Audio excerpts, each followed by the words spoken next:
stay, by the way. It has to stay. Ordinarily, during the regular season, he's Tubby Spice, but during the holidays, that too has to sting. Yeah. Well, this is mixed last night at News Nation, so we.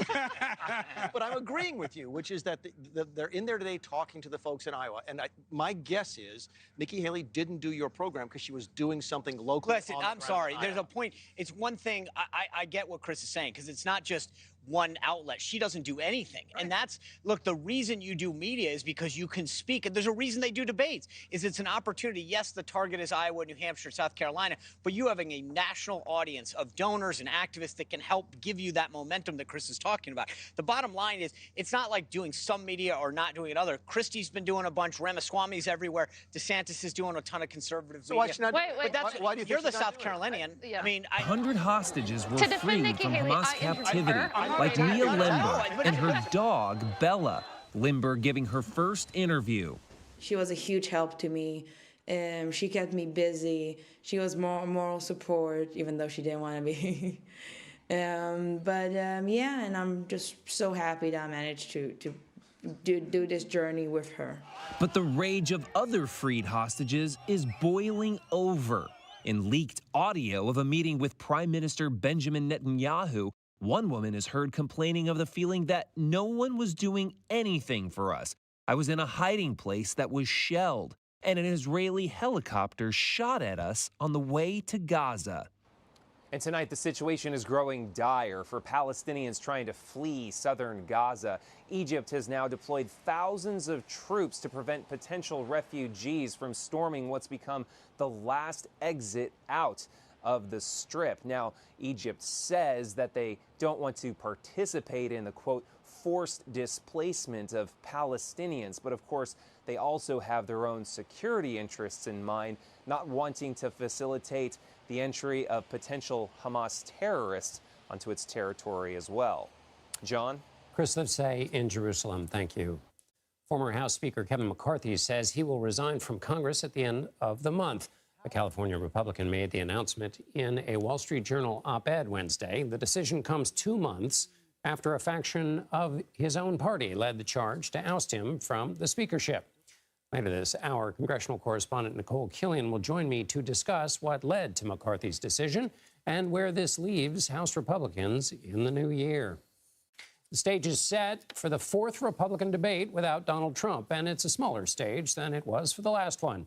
Ron DeSantis, Nikki Haley, Chris Christie, and Vivek Ramaswamy are the only candidates who qualified and agreed to show up. Donald Trump, still a frontrunner, is once again skipping the debate. He'll be at a private fundraising event. CBS News chief election and campaign correspondent Robert Costa joins me now from the debate site in Tuscaloosa, Alabama.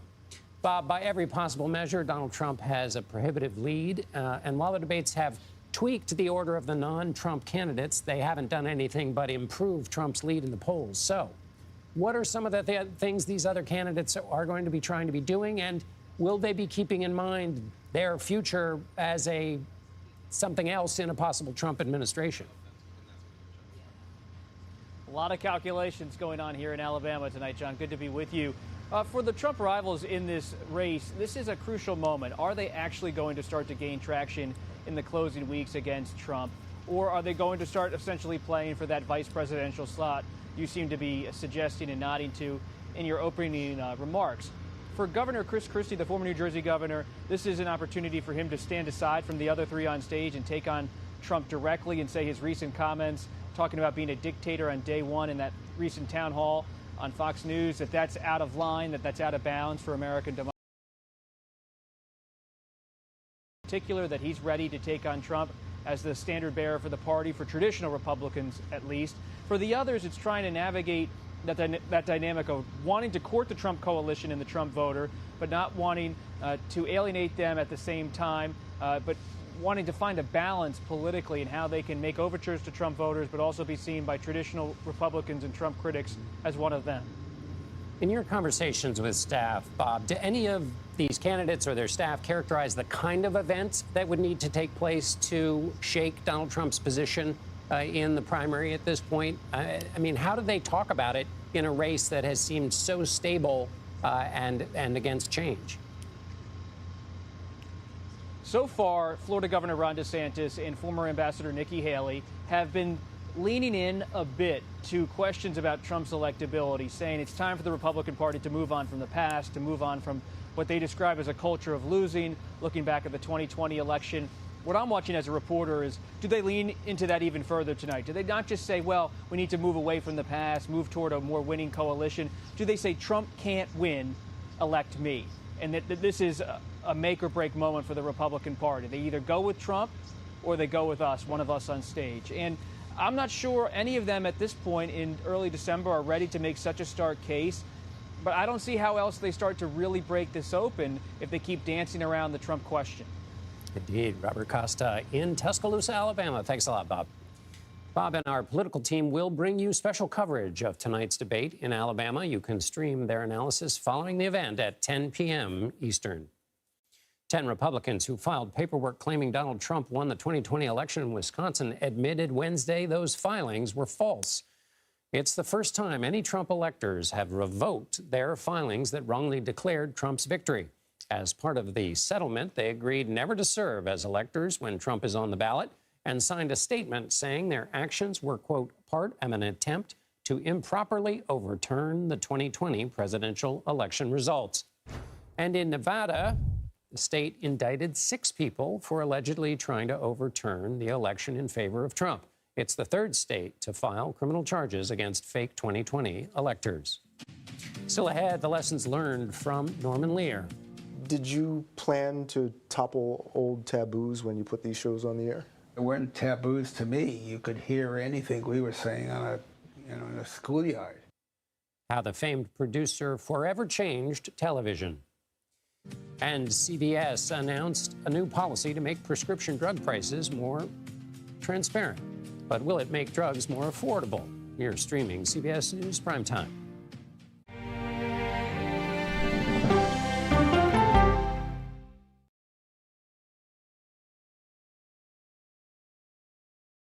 Well, let me start with this. This really happened. Have you told the government? Did any of that make sense? What's your response? You want me to just keep going with that argument? What have you learned? Do you know why? Why? Why? It's time for 60 Minutes, Sunday on CBS. An original documentary from CBS Reports. Since you started La Soup in 2014, do you have any sense as to how much food you've rescued from the landfill?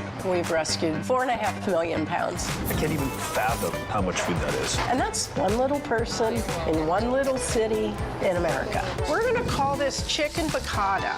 We did 450 of these meals today. This is the exact dish that you and I are going to have. Yep. The fuck is this? Tumbleweeds in the fucking chat. That's what you get, Leon. Welcome back, Leon. And of course, welcome back, Zio Duke, #1 in the chat. How's everyone going? Hey, everybody, how you doing? How's everyone in the chat?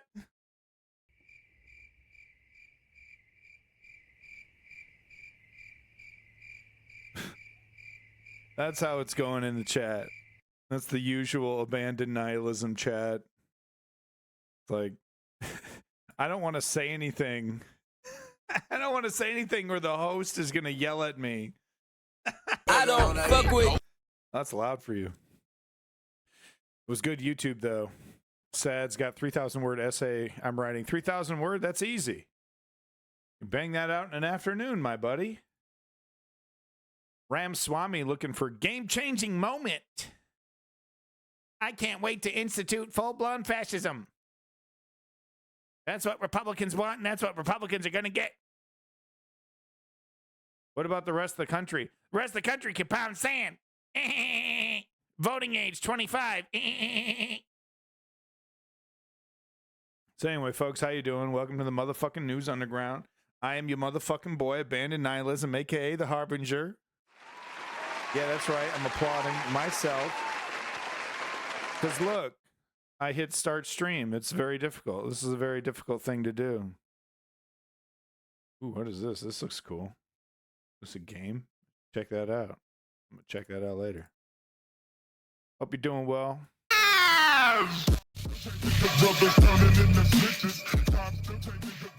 Oh, yeah. So I've had a, pretty shitty day. But whatever. There was a mass shooting today, a big one in Texas. So we're just waiting on the debate to start in about an hour, well, 40 minutes actually, technically. So we're just waiting on that shit to start. Yeah. Song fucking hits, dude.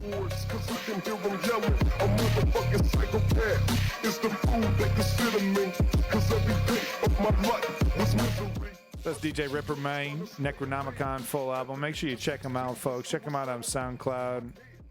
Buy their hoodies and outdated media format merch. I mean, you don't have a cassette player, but just go ahead and buy one. There's only one. There's one every 5 seconds, I swear. What are you talking about? Pizza places?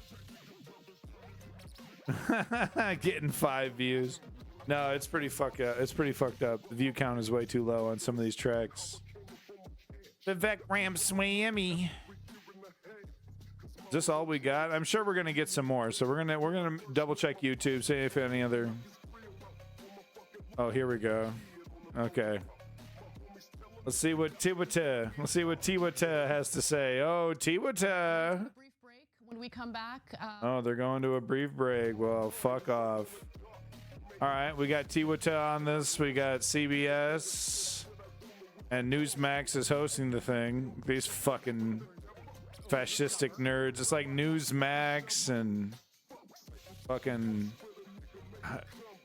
What was the other one? I was just...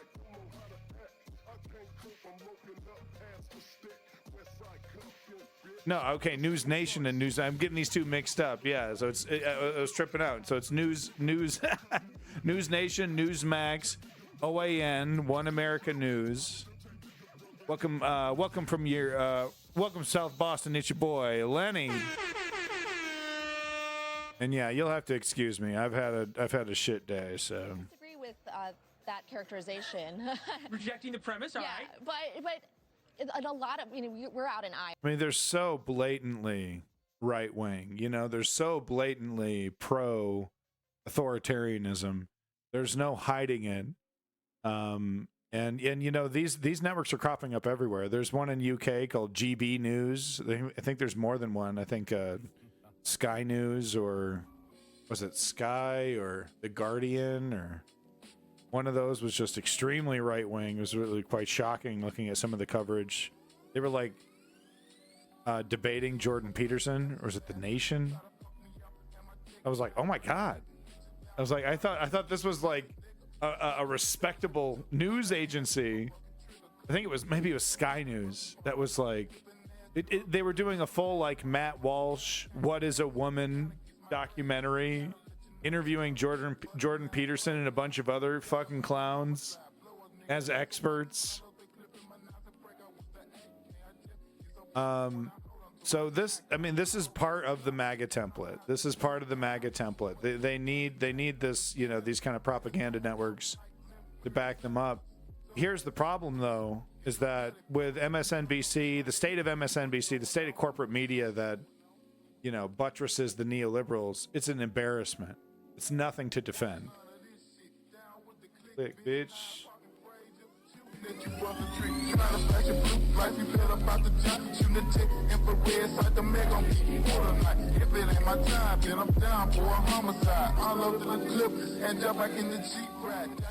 Yeah, that's right. So no, I mean, there's just nothing. There's nothing to defend with CNN, with Wolf Blitzer, with Aaron Burnett, with motherfucking Jen Psaki, with motherfucking Chris Hayes. They're pathetic. They're finally talking about the threat of full-blown fascism. They're finally talking about the threat of this shit. Are they talking about the only other political party? You know what I'm saying? There's only one other motherfucking political party standing here that is in power that can actually do some shit about this. It's so fucking frustrating, man, because the assumption is that the neoliberal left is doing everything that they can to stop the right-wing fascists. That's the assumption. And it's like, holy shit, that's not even close to true. There are a multitude of actions that could have major effect to, you know, that could be Hail Marys. But there is a litany of things that could be done by the neoliberal left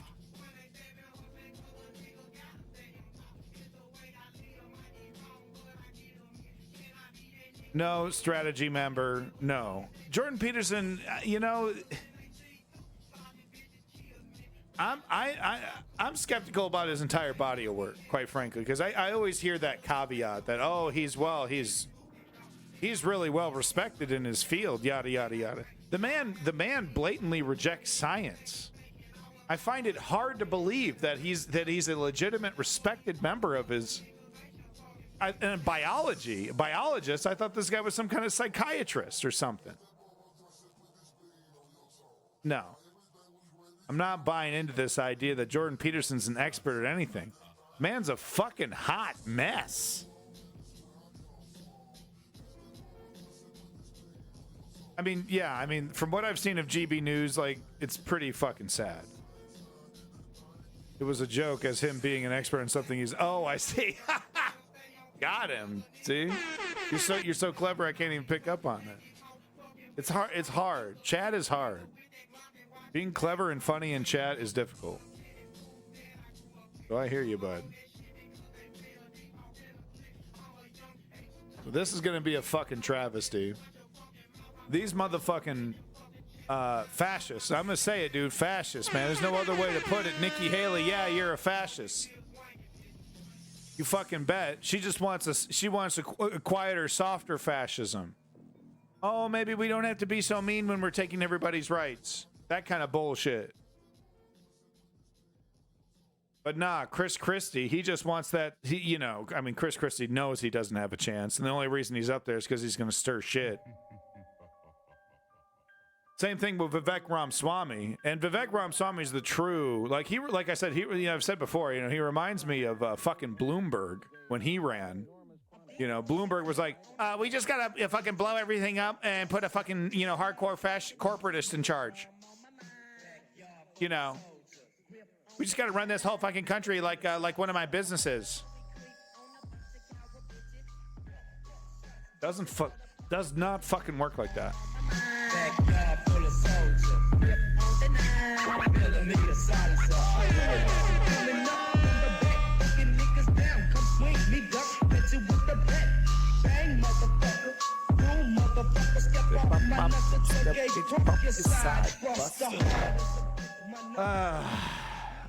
Look, I haven't been able to listen to music all day. I'm sorry. Republicans desperately want to try say racial slur, Star Wars, do rug pulls. I mean, they're not going to try policy, that's for sure. I heard a Republican say just today, I was like, the Republicans ran on nothing last time. What are they running on right now? Moondragon says, Kevin McCarthy says never surrender. I don't know if he surrendered. Oh yeah, that's the news. Yeah, Kevin McCarthy stepped down, yada yada, whatever. Fucking, I mean, it's good news because it slims the majority, and it shows that the infighting is really quite bitter in this party, the separation. But it also shows that the extreme right wing, of the Republican Party is taking more and more control. Basically, Matt Gaetz is winning. Matt Gaetz is winning. Nick Fuentes is winning. Cool it with the anti-Semitic remarks. I'm sorry, it's just even saying his name is anti-Semitic. I love the Young Turks over here. Really, we're pushing. I mean, I love me some Marianne Williamson. I do. She's a wonderful woman. I'm sure she's a brilliant author. I'm sure of it. But unless you're running as a Democrat, or as an independent, but clearly, I mean, I don't understand. I guess I don't know. I mean, the spoiler thing, right? Because it's so complicated. It's so complicated about who you should vote for, depending on where you are. I'm going to stick to what I said last, when this was hard last time, but you got to vote strategically. You got to vote where it makes sense. We can't allow these fascists to get any more power. And they are legitimate fascists. I mean, Trump literally just said, oh, I'll be a dictator, but just for the first day. Oh, he's got that guy, fucking Trump. I'll just little dictator, slip it in, just the tip, just a little tip of that dictator, baby. Just one day. Just one day. Just one day of dictatorship, and then we're digging coal. Is that what he said? Just for one day, I'll be a hardcore dictator just for one day. I mean, they are. What I'm trying to get at is that they are telling us who the fuck they are, and are we going to start listening? And if we are going to start listening, are we going to start pushing on the people, you know, that are responsible, you know what I'm saying? That are responsible for pushing back. Oh God. Swami scum. He at one point called her Dick Cheney in 3-inch heels. A crucial moment for the candidates is just 30 minutes away. Chip Brewster sounds like a meme. Chris Christie is actually made up of 4 Chip Brewsters. That's what happens when you merge 4 of them. It's like one of those mobile games. You merge them into a new thing. All eyes on Alabama tonight. This is a live. Oh, this is gonna. I got a good feeling about this one. I think this one's gonna be great. I mean, I think we're gonna see Chris Christie dropping out at the end of this one. I think we're gonna see donors and other people start to look away from Vivek Ramaswamy after this one. I think he's, but I think Vivek Ramaswamy is going to throw another Hail Mary. And I think we will also see the funding and the money run away from Ron DeSantis as well as Vivek Ramaswamy.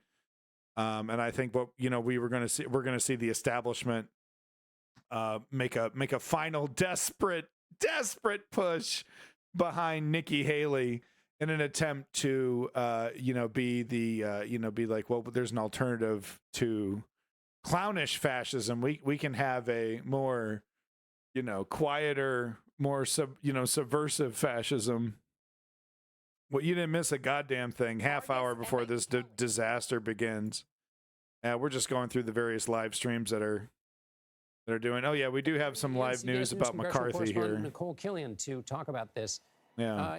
Tell me, Nicole. So we'll start with why. Why is McCarthy leaving, not just letting his term in? Because he's a bitch. Well, first I just want to preface this by saying I am not because he's a little the former bitch. Speaker's retirement reception, but there is one going on behind us for a different matter. But, look, in terms of the reason for retiring, the former Speaker didn't really give an exact answer. What he did was that he touted a lot of the work that he did as leader and as Speaker of the Republican Conference, whether that was lowering the deficit, funding government.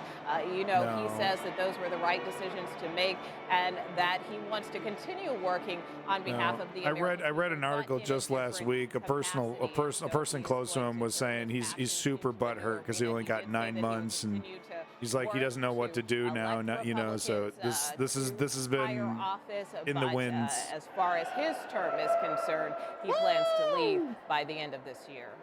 This has been an extraordinary period in Congress, befitting perhaps of operatic music. What has the reaction been on Capitol Hill to this announcement? Well, it largely has been very positive in the sense of praising the work. So they're losing Santos and they're losing McCarthy, but they still got two on top of the Democrats in Congress, and that is something that we have heard from the fact of the matter is that the Republicans continue to splinter. The extremes, the extremists continue to, who refuse to, budge on a lot of these things. That makes their control all the more tighter. So the extremists when the extremists win. When more Republicans lose like this, the closer to the edge, the closer to the margins they get to the Democrats. He did have a close working relationship with the former Speaker. Take a listen to what he said could be potentially the impact of McCarthy's departure. Obviously, this reduces Republicans' majority. Do you think this is going to make it more challenging to govern, or that Republicans now really need to reach out to the other side of the aisle to get things done in this body? Today's a day to reflect on Speaker McCarthy's service and his time in office. We'll have more to say about these other issues moving forward. Come on. Okay. As you heard there, If you don't know who that was Hakeem Jeffries, the leader of the neoliberal Democrats. And that just shows you how, like, wet noodle they are, man. Come on, can you... All right, whatever. You know, whatever. Okay, you want to be Mr. High Class. All right.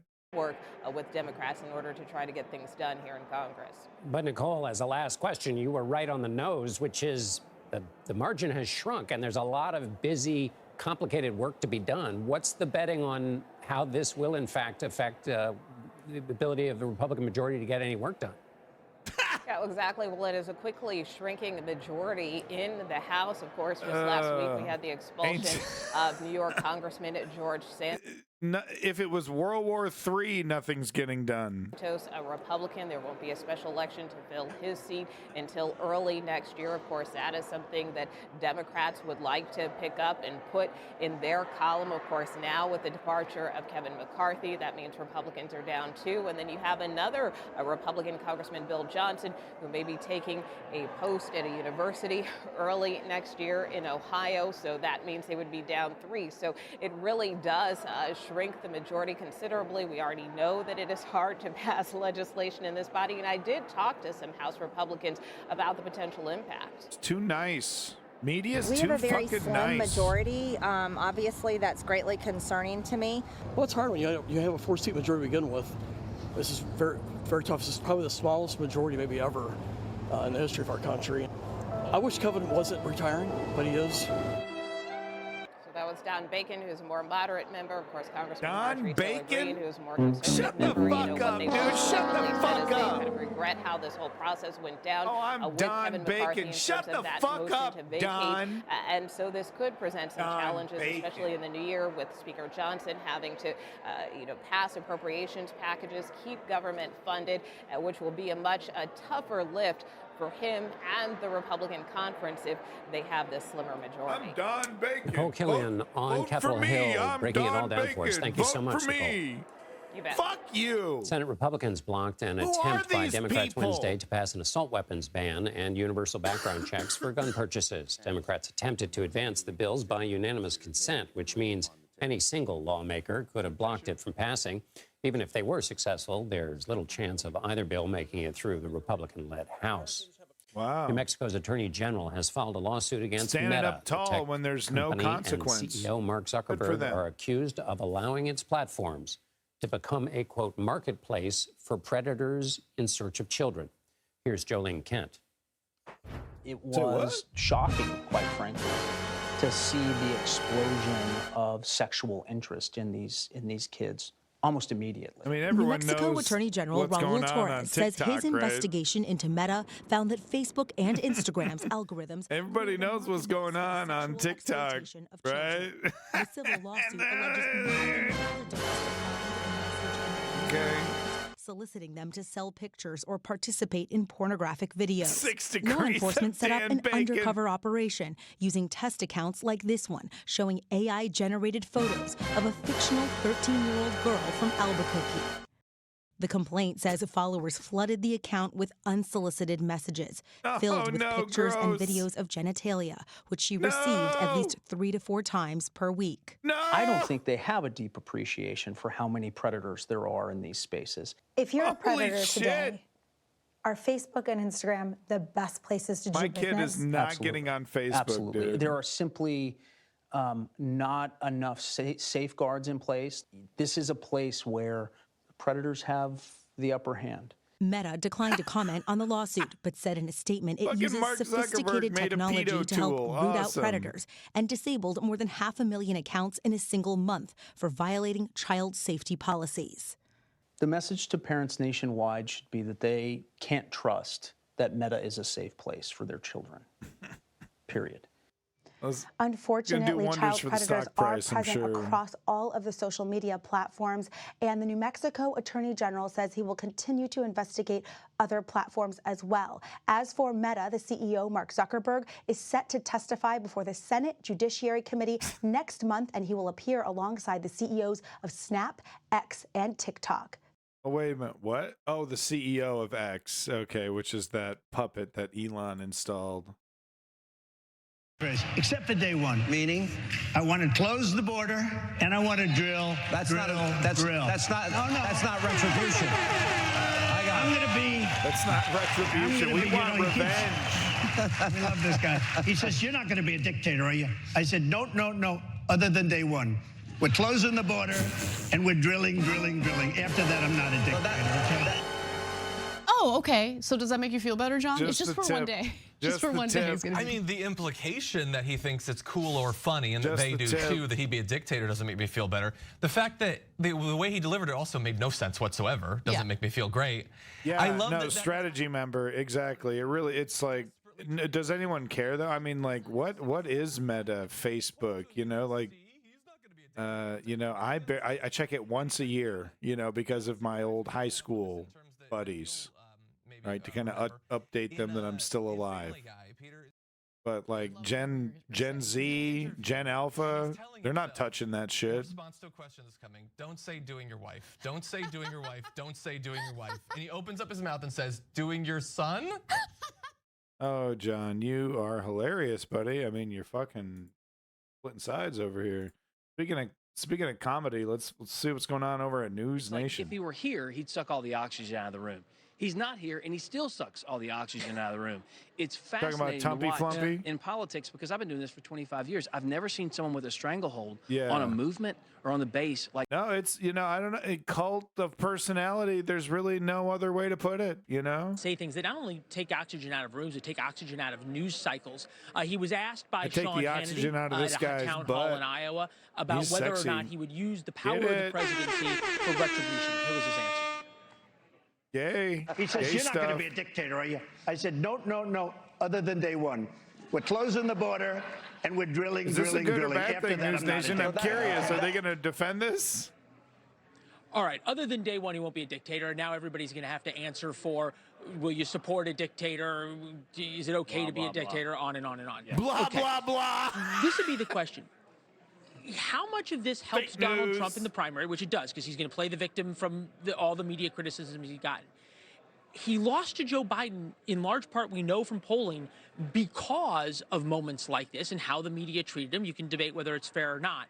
Is there a lane for people on the stage to say, yeah, you may not like me as a primary candidate, I may not be They're the primetime both candidate, sidesing it, but I dude. can win. They're saying that. It's not getting them anywhere. This isn't new ground for them to both tread at this point. siding- Look, I they're think what they're both all siding waiting the for dictator is to cop. somehow be around, have the money to keep going, and hope, beyond hope, that the legal system somehow fatally wounds Donald Trump in this situation. I don't think that's going to happen. But look at the map and look at the math. You're talking about Iowa, where Ron DeSantis thinks he's going to win. If he doesn't win there, it's going to be problematic. Just read for your him to keep Mein going, Kampf and obviously. get it over Nikki Haley with. thinks she can kind of make a stand in New so Hampshire. apparent I got where only a this couple is minutes. I want to headed. flip this on its head. Let's just say we're sitting here in a Super Tuesday on a similar stage like this, okay?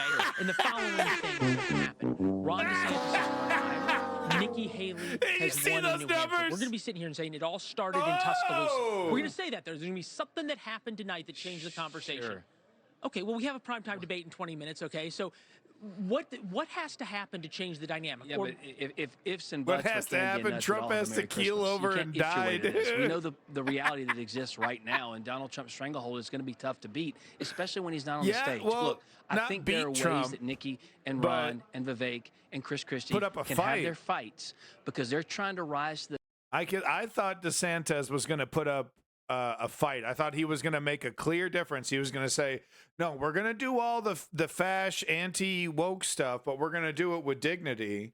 And we won't do it like this clown who's, having sex with porn stars and making a damn mockery of the nation. And I thought he was going to make a real stand. He's an absolute anti-charismatic coward. He's a coward. He's like, oh, well, there's no way to please them, and they're going to send nasty emails, and they're going to be mean to me, my constituents, my far-right constituents. He had an opportunity, though, to start that ball and hold on to it and make points and basically be, I'll be the far-right authoritarian that you all want, but we'll do it with a stoic dignity instead of this clownishness. And he's absolutely failed to do that. Because he's kind of tried to do a little bit of both, and the few times he did try to cut out and differentiate himself and attack Trump in a way, he walked it back like a little bitch, dude. He's a Ted Cruz. He's a Ted Cruz that the only difference is that he's completely dead inside because he used to torture at Abu Ghraib. So, and Ted Cruz, he's just like a cuckold, he hasn't seen the real shit, 2024 election. Well, the issue is always the president in the general election. And the opposition is being critical. So it's not so much what the opposition is, it's where the president is, where the economy is, and those are the things that would decide the general election. So I want to talk about two big issues, because you're bringing up some of the issues, right? And take a look at this News Nation Decision Desk HQ poll, which shows 60% of Republicans say they do not believe President Biden fairly won the 2020 election. A lot of talk about trust in the system. So how do you manage the mistrust in the electoral system? Well, you had the same problem. Mrs. Clinton still says that President Trump was not a legitimate president. And Minority Leader Jeffries was saying for a long while that President Trump was not legitimately elected. So this has gone back for a while, and it's just a continue. But in the end, the American people make a decision. You're not part of my cult. There's so many conversations that happen in this specific cycle. President Trump, I bet you a slew of legal battles ahead, some of them right here in New York, where we are broadcasting from tonight. So how does this impact, looking ahead, the caucuses and the primaries, which are really just a few weeks away at this point, could be just days before one of the court dates? No, exactly. Yeah, I know most of those cases. If you're going to go after the leader of the opposition, which President Trump is at this point, you better have a solid case. And none of those cases are in that category. They're all political cases. They're dragging up old statutes to use, or statutes that really don't apply to the situation. I've looked at each of them carefully as a lawyer, and I know the background on some of them very well from my experience as living in the White House and being a part of the presidential papers issues. And none of these cases are that kind of a solid case that should be brought. They're all political cases. And that's why some voters may be saying, well, we're still going to... It's all political. Republicans generally, even if they don't like... It's all political. Trump is innocent. It's all political. Donald Trump, they are gathering around him and saying, wait, on this issue, we support him. So when you look, though, what should Republican voters look for in tonight's debate, right? The former president obviously going to be talked about in some form or one another from the candidates and from the line of questioning. But do you think that the 60% who are supporting him currently could possibly change their mind after hearing from some of the other candidates on this stage tonight? I don't think that's going to happen. He is a former president of the United States. He's got a 4-year record to run on, which frankly is a very good record. And the economy was going well. We had peace abroad. We didn't have the problems that we have with respect to Russia or respect to the Hamas terrorists. So he will stand on his record, and I don't think that number is going to move that much. Now, what happens in Iowa and happens in New Hampshire is a different issue. What do you mean by that? Because that's what actually decides the real momentum. It would make this even relevant. Governor DeSantis. For me, it's the language he's using and how he's using it, how he's describing what is obviously happening, and how he danced around Stop the Steal. That's what I'm watching. Donors, because she's a very traditional Republican position with respect to foreign policy, peace through strength, and respect to cutting taxes and cutting regulations. And donors have rallied around her. Remember, she's going to get a lot. Remember when the Israeli apologists are running around the internet saying that, remember when ISIS was defeated? I'm like, no. When did that happen? This is about Republican primaries. While what in are you some talking of the about? states, independents, they were diminished. They were diminished and moved around, but they're still around. Who is going to appeal to the Republican base, and former President Trump has a lock on part of that base. Ed Cox, I appreciate you being here for Politics Debate Night in America. Pleasure to be here. Good to have you here, and we will be right back with our panel. All right. He's going to be right back, folks. Ooh, pilot mental health. Are really battling depression and other things. Yeah. One of the panelists asked sort of everyone. Pilots should get a lot of support. Would you rather have a pilot I don't want who to die is in one of these planes, depressed, dude. or a pilot who is depressed but on medication and flying? And was there Trump is Rambo? Well, you know, the depressed pilot would I mean, be it's so wild to me, and no offense to my wiser members of the audience. I'm not trying to age shame here, but it's just wild to me that someone who's touching 80, you know, like this is that, you know, and we're just going to avoid it. We're just going to avoid it. And once again, I need to ask the Republicans, you know, in my chat or might be watching, who are you without Trump? What is this party without Trump? You know, and what is that going to do? It'll be interesting, though, if they cross that finish line, if Trump legitimately wins a second term. You know, it's crazy to even think, but he'll he'll do all this dictatorial stuff, and then he's going to keel over. And then what? And then what? And then it's going to be handed over to some baron, or you know, like how is that going to work? But you know, one would be better clarity, better transparency More as closer to would be what the term drugs are incapacitate allowed, would what fit drugs are not better, if at allowed, what the all. process is, and speeding Yeah. up the timeline to evaluate Incapacitate, who's sure. fit to fly again.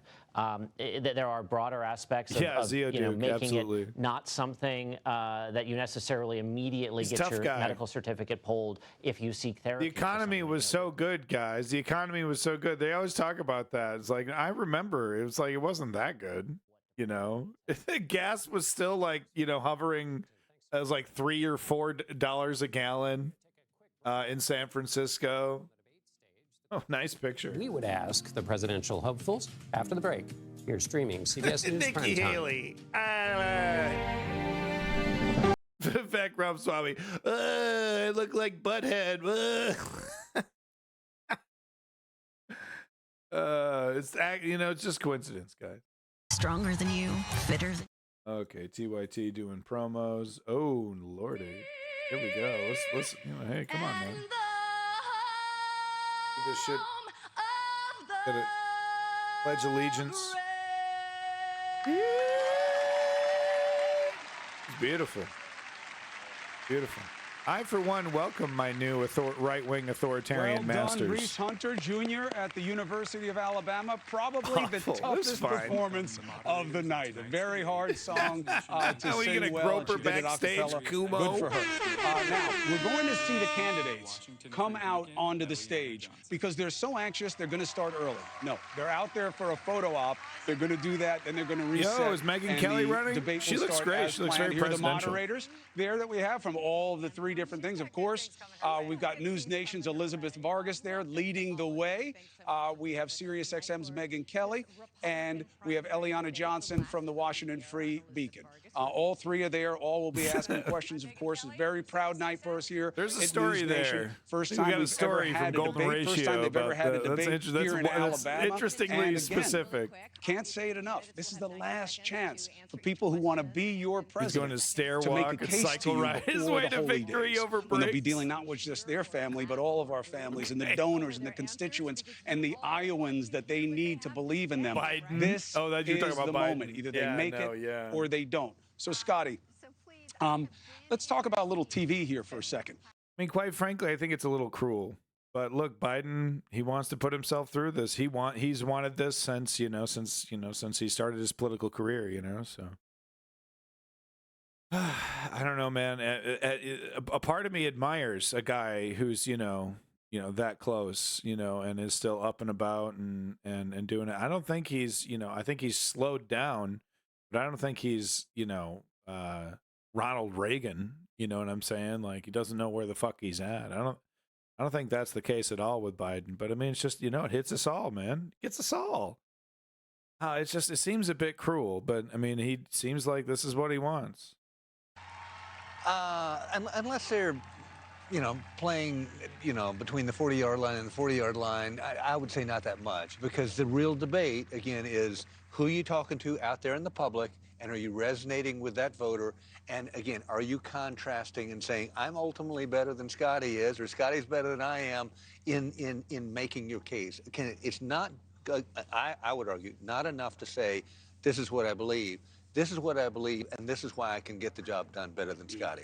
And again, the candidates are out there. They're just doing a set for some photos, some TV business. They're going to go back behind the stage, and they'll come out and reset at the top of the hour when the debate actually begins. Now, former President Trump learned a lesson the hard way let's about get this mudslinging going, baby. When he had and I'm on time. His exchange with Megyn Kelly, it wound up helping her. You can like the reasons why or not, but did not help him, which is one of the only things we saw really stick. Chris Christie must be hungry.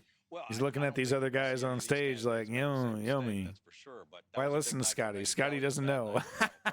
I would disagree a little bit with. Get him! Only the millennials would get that one. These three powerful women up there. Was that Matt Damon singing that song? For News Nation, I think it's this is really a great night. Scotty doesn't know. For us, this has always been the mission. News Nation's Bill Maher. Get in the game and be able to help people make the choices. No, it's not. It's not Bill Maher. It's Chris Como. Is Bill Maher on News Nation as well? To keep this election that's embarrassing. Focused on where the country is right now in terms of how we get it to a better place. What will people be looking for tonight? I think there's specifically so much news going on. Even if we talk about the moderators, they are women. There's news surrounding women. There has been since the last election. And I think that it's so important that for Nikki Haley, let's say, you capitalize on the fact that there are three women up there and then push your agenda. For DeSantis, you capitalize on that situation and explain what you're I think she meant three men. Same thing for Christie and Ramaswamy. But I think it's very important that we look at all the issues happening. We're in the middle of two wars that we are closely aligned with. People want to know where the money is coming from, and especially as people in part of the conservative party. Do they fucking care? For these things, we see that the Senate is currently in a standstill regarding this exact better issue. jobs. So even though foreign policy is not that big of a They deal, want lower we know we gas have foreign policy prices. experts on the stage, right? So what are you going to speak fucking to that? care who's paying for the war. And then I think the most important thing that I'll keep drilling home is the economy. People really want to know how they're going to pay for things tomorrow, because this year has not been great financially for a lot of people. I've always had, not going to hear a journalist say this, but I've always wanted to see a debate with no moderators. I think you have I think you have a great panel. It's called WWE. Yeah, that would be crazy. But I'll tell you what, I think you'd learn a lot more about the men and women because you get to judge the thing. Oh, Chris. Oh. Things these days. I know you're feeling very infirm and feeble and weak. Oh, the Lincoln Project. Yeah. No, you got him, guys. You got him. All of this, when the dust settles and we figure out who is going to be the ticket, I think that it'll be a ticket that we can all rally around, because quite frankly, we have to win this election, because we cannot afford another 4 years of this president's policies that have made America so less affordable and has made the world, quite frankly, less safe. We didn't have these types of international situations that we had under the previous president. Yeah. So I mean, look, this is where it still falls in the neoliberals' laps. It still falls into Joe Biden's lap, even though he doesn't have a magic make everything better dial. You gotta give us some checks or something, dude. You know how much. You know how awesome his poll numbers would be if Joe Biden just hooked America up with an extra, like $100. Remember when George Bush, this goes way back. Lenny will remember this. Lenny, remember when George Bush was at his first or second term, but there was like a stimulus? We just got like a rebate. Everyone in America got like a tax rebate. Everyone got a check for like $100. But in exchange, there was like a massive corporate tax cut. It was this whole thing that passed. But in exchange, we got like a check in the mail. Everyone got cash money check in the mail from George Bush. I think it was the second term. And it was just so hilarious how effective that was. And it blows me away that it's like, just cut us a check, Joe. Shoot me a little dough, dude. That would really help the fucking poll numbers. Do that before Christmas. Trump's going to be in prison.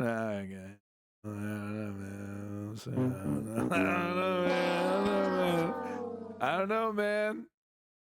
Why don't you ask Merrick Garland what the fuck he's been up to? Motherfucker's in a coma, dude. Motherfucker's in his palace of solitude.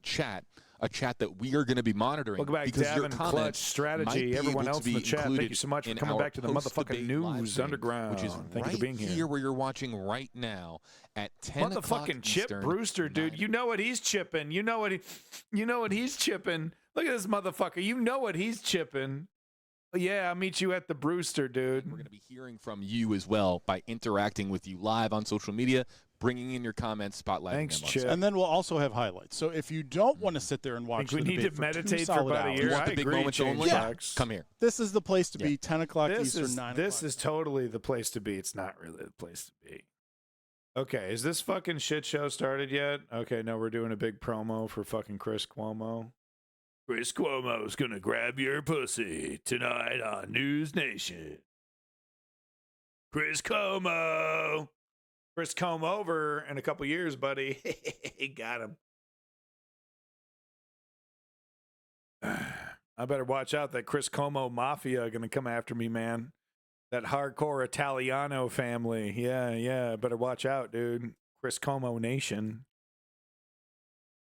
Motherfucker's doing promos in his News Nation hat. He jumped ship quick. You know, he had to, though. You know, it's like that media relevancy disappears really quickly. Like, you got to be in the public eye somewhere. You got to be on camera somewhere. It's really interesting how these these fashion networks have picked up these news refugees, right? They've been scooping them up. All right, thank you very much for joining us here. The big moment, the last chance. Celebrate! It's going to be so much fun, guys. This is going to be so great. This is not going to be a depressing night of banality and pointlessness. This is going to be fun. We're going to learn a lot. We're going to, this is wonky politics, man. This is great. This is our lives. These people are going to be running our lives one way or the other. They'll be close to government, most of them. Vivek Ramaswamy, I don't know if he's going to go away like Bloomberg did. Bloomberg, he just took his toys and left. Will Vivek Ramaswamy do the same? I don't know. Probably. Because that's the thing about these guys, is that they want to come in, they want to be boss, be a dictator, fire everybody, rule by fiat. That's the plan for them. They don't want to work for it. Like, well, I'm rich. You should just, expedite me. So they don't really have the guts for it, the fucking work ethic to slog through it. I think there should be a national mandatory service and daily meditation is required. It wouldn't be meditation if it's mandatory. That's too stressful. But I think it should be allowed for you to have time to do that. I think the 8-hour work week needs to be reduced to a 5-hour work week. Quite frankly. I mean, that's really the amount of time that I'm actually productive per day anyway. Oh, God. Shock the political world. 2024 is do or die for us. We're not getting a mulligan on this. Governor Ron DeSantis. We have to have a new generational leader. Former Ambassador Nikki Haley. Oh my God. You're either pro-American or you're anti-American. That is the choice we face. Vivek Ramaswamy. We deserve better character in the White House. Former Governor Chris Christie. Live on News Nation. News for all Americans. Chris. Lights are on. The field Chris is set. had 3 in him. It's game day in Alabama. 4 in him. Chris had 4 in him. And who knows what the tide will I don't roll care. in. I'm doing fat jokes about Chris Christie now. Shut up. Chris? He's terrible, Lenny. He's a nightmare. He's America's nightmare, dude. Fuck Ice Cube, dude. It's Vivek Ramaswamy. Live from the University Get that of guy Alabama. some Beano. I'm Megyn Kelly, host of the Megyn Kelly Show podcast on SiriusXM. I'm Eliana Johnson with the Washington Free Beacon. And I'm Elizabeth Vargas with News Nation, and we are live on News Nation and the CW. Who? It is make or break time for the candidates on this stage right now, with the primary starting just weeks away. And we have a lot to cover over the next 2 hours. So let's begin with tonight's rules. God, 2 Candidates will have hours? 90 seconds to answer questions, 60 my seconds God. to give a rebuttal at the moderator's discretion. You will all see the timing lights that will indicate when time is up and it's time to stop talking. And the time we have is critical over the next 2 hours, so we ask the audience to please keep your applause to a minimum. All right, with that, let's get started. On stage tonight, 4 candidates, all vying to become their party's nominee. And given the state of affairs in our political system right now, one of you might very well do it. Even many Democrats now admit that President Biden is a weak candidate, just as many Republicans acknowledge that former President Donald Trump's multiple legal troubles could imperil his quest for a second term, all of which means one of you could wind up the leader of the free world.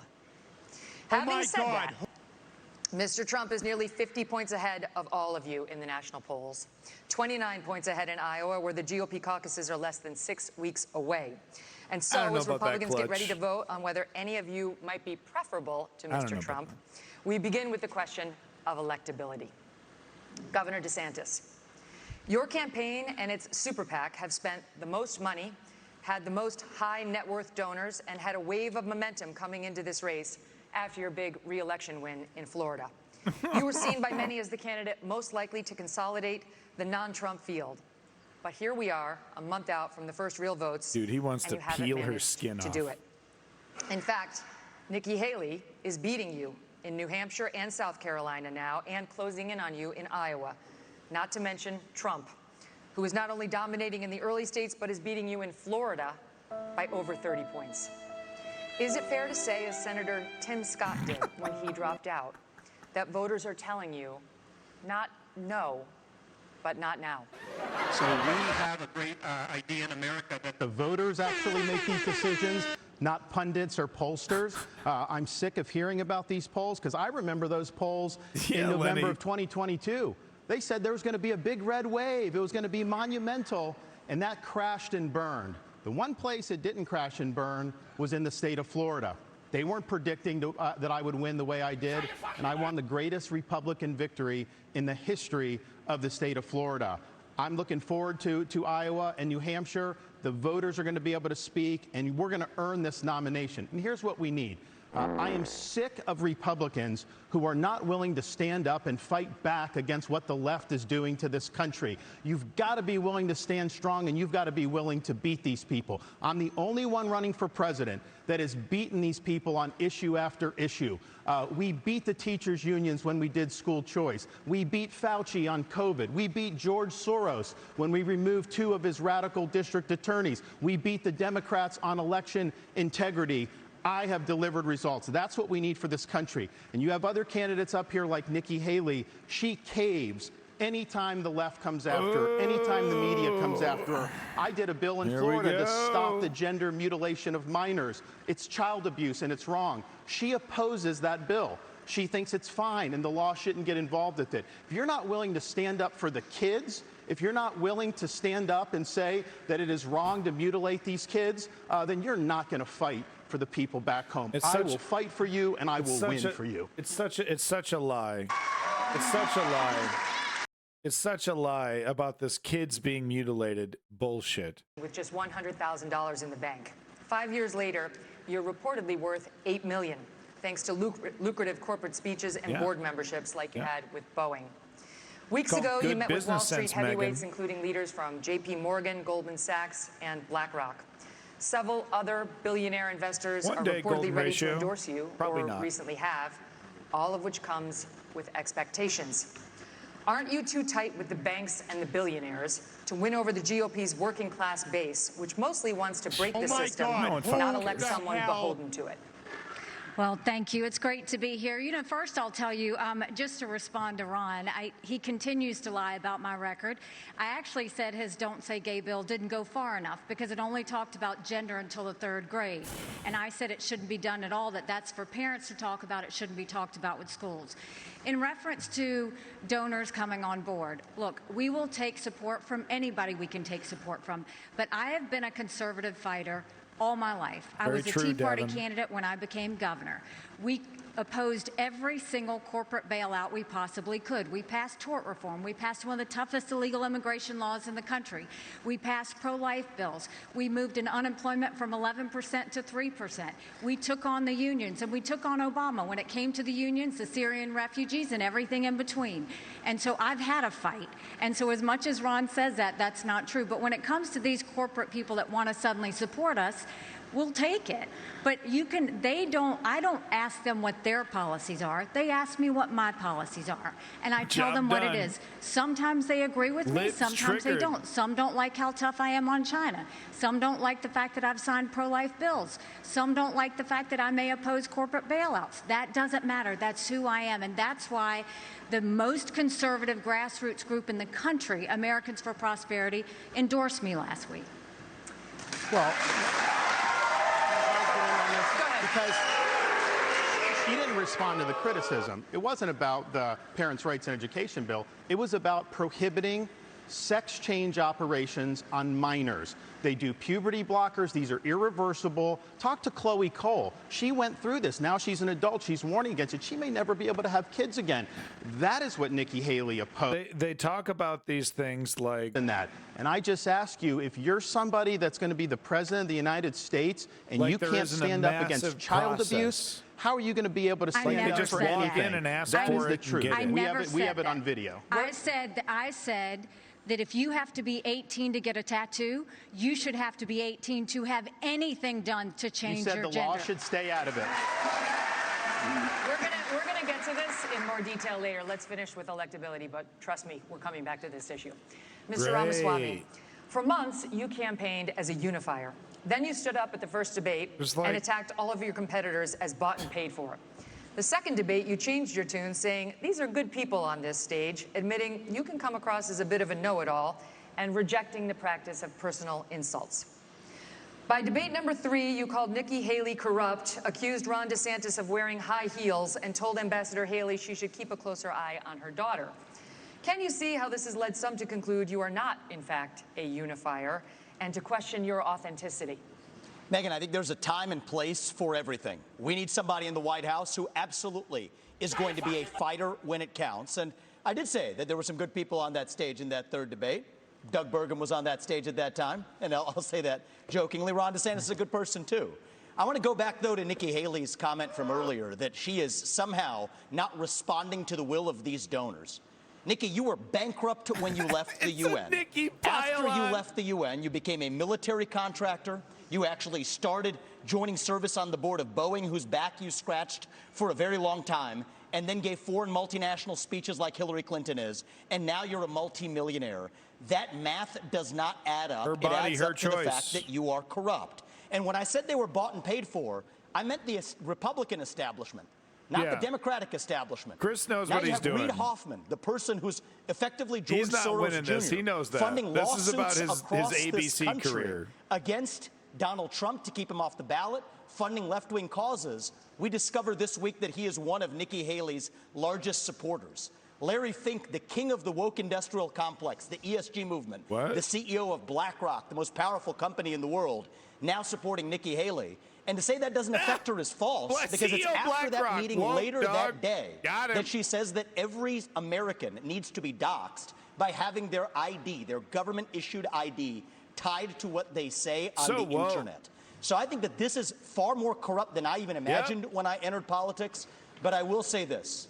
It is going to take a leader from the outside with fresh legs from the next generation to unite this country. You're not a not leader. the You broken haven't politicians led. who are puppets of the puppet masters, but the actual Come people back when in you've this led. country. Thomas Jefferson was 33 when he wrote the Declaration of Independence. I think it's going to take somebody whose best days in life are still ahead to see a country whose best days Life are expectancy ahead of was like itself. 50 and I think I back can then. reach that next generation better than anybody else in this race. Thank you. Response. Megan.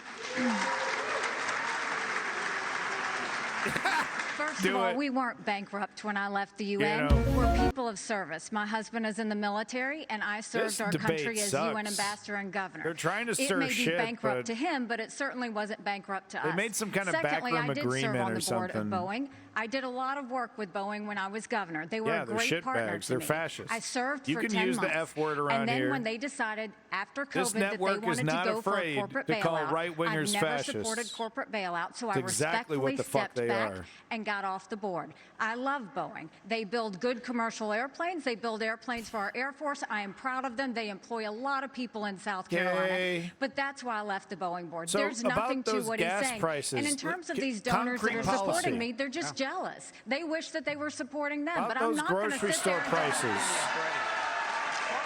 About the grocery store. So, and Vivek, he wrote a book talking about ESG and these Biden world alienating corporations voters? and BlackRock. How is he alienating The idea that I voters? want to do that in Florida, they were managing our part of our pension, and then when they did the ESG, I took $2 billion away from BlackRock. We took action. This ESG, Get they 'em. call it environment, social governance, and again, Nikki is meeting with all these people. They want to use economic power to impose a left-wing agenda on this country. They want basically to change society without having to go through the constitutional process. conflict and We've killing in kneecapped it Gaza. in the state of Interesting. Florida. Okay. The next president of the United States needs to be able to go to that office on day one and end ESG. And the fact of the matter is, we know from her history, Nikki will cave to those big donors when it counts. My And that boss, is my not boss acceptable. doesn't want to give me a raise this year. Well, I did write I got that book, Christmas Ron, and the coming irony up. is Nikki Haley was heaping praise on me when I wrote that book, but now I worry. I was warning about the woke industrial complex in this country My as medical a warning. bills are coming Apparently, due, she read it as a pretty how-to high. My manual, medical bills are just pretty like she high reads here. George Orwell's books Okay, all right, as stand well. by. And so I think that that's actually far more dangerous than I would Clutch just really cargo important is for people to not understand. incorrect. We're marching There's a- towards fascism under Biden. Jack Smith has There's a subpoenaed trend of fascism, every last right-wing retweet that fascism someone has happening issued across the from globe. Donald Trump in the year 2020. The only person more fascist than the Biden regime now. Number one is thing a Nikki fascist does is, start equating literally, democracy or anything that equates to democracy as fascism. Fascism, and she should come nowhere near the levers of power, let alone the White House. I got to get to Governor Christie. I haven't forgotten No, about but you, can sir. I just say But these guys? can you speak? I really appreciate How it. you doing, Well, sir? thank you. Good to see you. Can you please speak to Yeah, good to see you. I'm hungry. requirement that you said that every anonymous internet user needs to out themselves? They're both hitting you on it. I would be happy to, and I love all the attention, fellas. Thank you for that. I'll say this. What I said was that social media companies need to show us their algorithms. I also said there are millions of bots on social media right now. They're foreign, they're Chinese, they're Iranian. I will always fight for freedom of speech for Americans. We do not need freedom of speech for Russians and Iranians and Hamas. We That's not need what you social said. media companies to go That's a and lie. fight back on all of these bots that are happening. That's what I said. As a mom, do I think that social media would be more civil if we went and had people's names next to that? Yes, I do think that, because I think we've got too much cyberbullying. I think we've got child pornography and all of those things. But having said that, I never said government should go and require anyone's That's name. false. She What said, I I want your name. She As President of absolutely the said United it. States, her first day in office, she said, one of the first things I'm going to do. I said we all were gonna social get media the is millions want of your name. bots. She wants government Hold ID to on, dox finish every what you're American. saying. That's That's what what she said. You can roll the please tape. She said, no, I want Daddy, your name. no. And that was going to be one of the first things she did in office. And then she got real serious blowback, and understandably so, because it'd be a massive expansion of government. Actually, we have anonymous speech. The Federalist Papers were written with anonymous all of a writers. sudden they Jay care Madison about and the Hamilton, they Constitution went under and the Federalist Federalist. Papers? It's something that's Really? important, and especially given how I love how they conservatives weaponize have been these things attacked now. and they've lost They've jobs and they've weaponized been social canceled. justice You know language. the regime would use that to weaponize that against our own people. Okay, It was a so- bad so I have idea, to say- and I she have should to own up to it. Come on, I'm what are you going to doing give you here? 15 seconds, and then there is the governor, Okay. former governor of New This Jersey, cracks who me up deserves some because time. Ron is I got so you. hypocritical, because he actually went and tried to push a law that would stop anonymous people from talking to the press, and went so far to say bloggers should have to register with the state if they're going to write about elected officials. It was in the check your newspaper. It was absolutely there. Some I legislators. have never Heels or said ammunition government is no should. more, to no more. trample on your You constitutional can come back rights. to it later. No, This is no. more dangerous than the You're Democrats. lying. This section's over. Okay. Governor Christie. Really? Just that I'm piece. usually not somebody who gets missed, but okay, let's go. What's happening? Okay, I got you. Listen, you endorsed Donald Trump in 2016 and 2020. You gave him total an cock. A for his first term. Since then, however, you've turned on him, Newspaper. calling him a liar, a loser, a con man, and someone who cannot win. What the hell is a You've even newspaper? said that you got into this race just to stop President Trump. His approval rating with Republicans is currently at 81%. Yours is at 25. Your best state is New Hampshire, and even there, 2/3 of GOP voters say they would be angry and disappointed if you won. Respectfully, Governor, you have not stopped Mr. Trump, and voters may wonder how you could possibly become the nominee of a party that does not appear to like you very much. Yeah. Well, look, Megan, it's often very difficult to be the only person on the stage who's telling the truth, and the only person who is taking on what needs to be taken on. I look at my watch now. We're 17 minutes into this debate, and except for your little speech in the beginning, we've had these three acting as if the race is between the four of us. The fifth guy, who doesn't have the guts to show up and stand here, he's the one who, as you just put it, is way ahead in the polls. And yet, I've got these three guys who are all seemingly to compete with, Voldemort, he who shall not be named.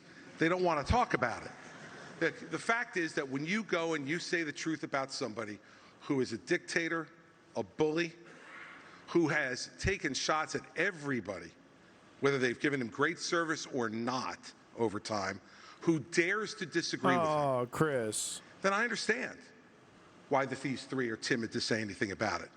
Maybe it's because they have future aspirations. Maybe those future aspirations are now, or maybe they're 4 years from now. But the fact of the matter is the truth needs to be told. And for us to go 17 minutes without discussing the guy who has all those gaudy numbers you talked about is ridiculous. I'm in this race because the truth needs to be spoken. He is unfit. This is a guy who just said this past week that he wants to use the Department of Justice to go after his enemies when he gets in there. Yeah. I mean, the fact of the matter is he is unfit to be president. Like you and would. there is no bigger issue in this race, Megan, than Donald Trump, and those numbers prove it. Chris Christie Governor would 100% Christie, use the Justice We Department will be to go after his addressing political that enemies. issue of Donald Trump in just a moment, but I'd like to first get to some questions on Israel. Governor DeSantis, great. tonight as we speak, the war is back on in Gaza. Israeli tanks are on the move and have surrounded the home of I the say leader of Hamas. kill them all. 8 Americans Kill have been held everybody. hostage in the tunnels And torture beneath the Gaza for 60 days survivors. now. American troops and warships in the Middle East are under attack. How far would you go as president to secure the release of those 8 American hostages? And would it include sending American forces into combat?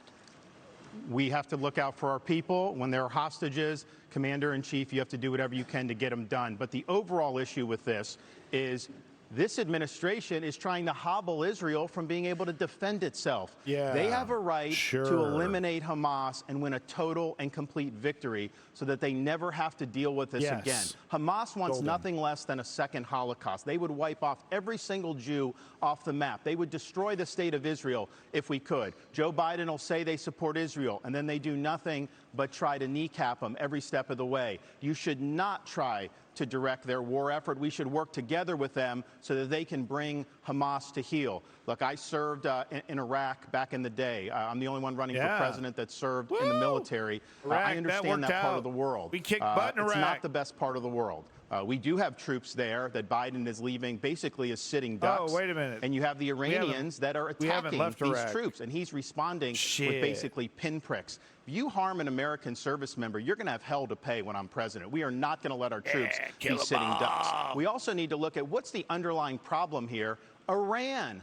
Biden is doing nothing to bring Iran to account. Ooh, You gotta Iranian turn the invasion screws on before them. Don't let 2030. them have Do any it. oil revenue. The money they get, they send to Hamas, they send to Hezbollah, and they Yeah. foment jihad throughout Let's the Middle get East. Americans So killed Biden in has Iran. empowered Iran Yes. just like he's empowered other Boots on the adversaries. ground, Ron. We stand with Israel. They're our best ally in Yeah, the Middle fuck 'em East. up. We have a unique relationship with them. Blow up the and Middle you will East. see a strong relationship when I'm the We have president no of the United choice. States. But would you Elizabeth, send American troops?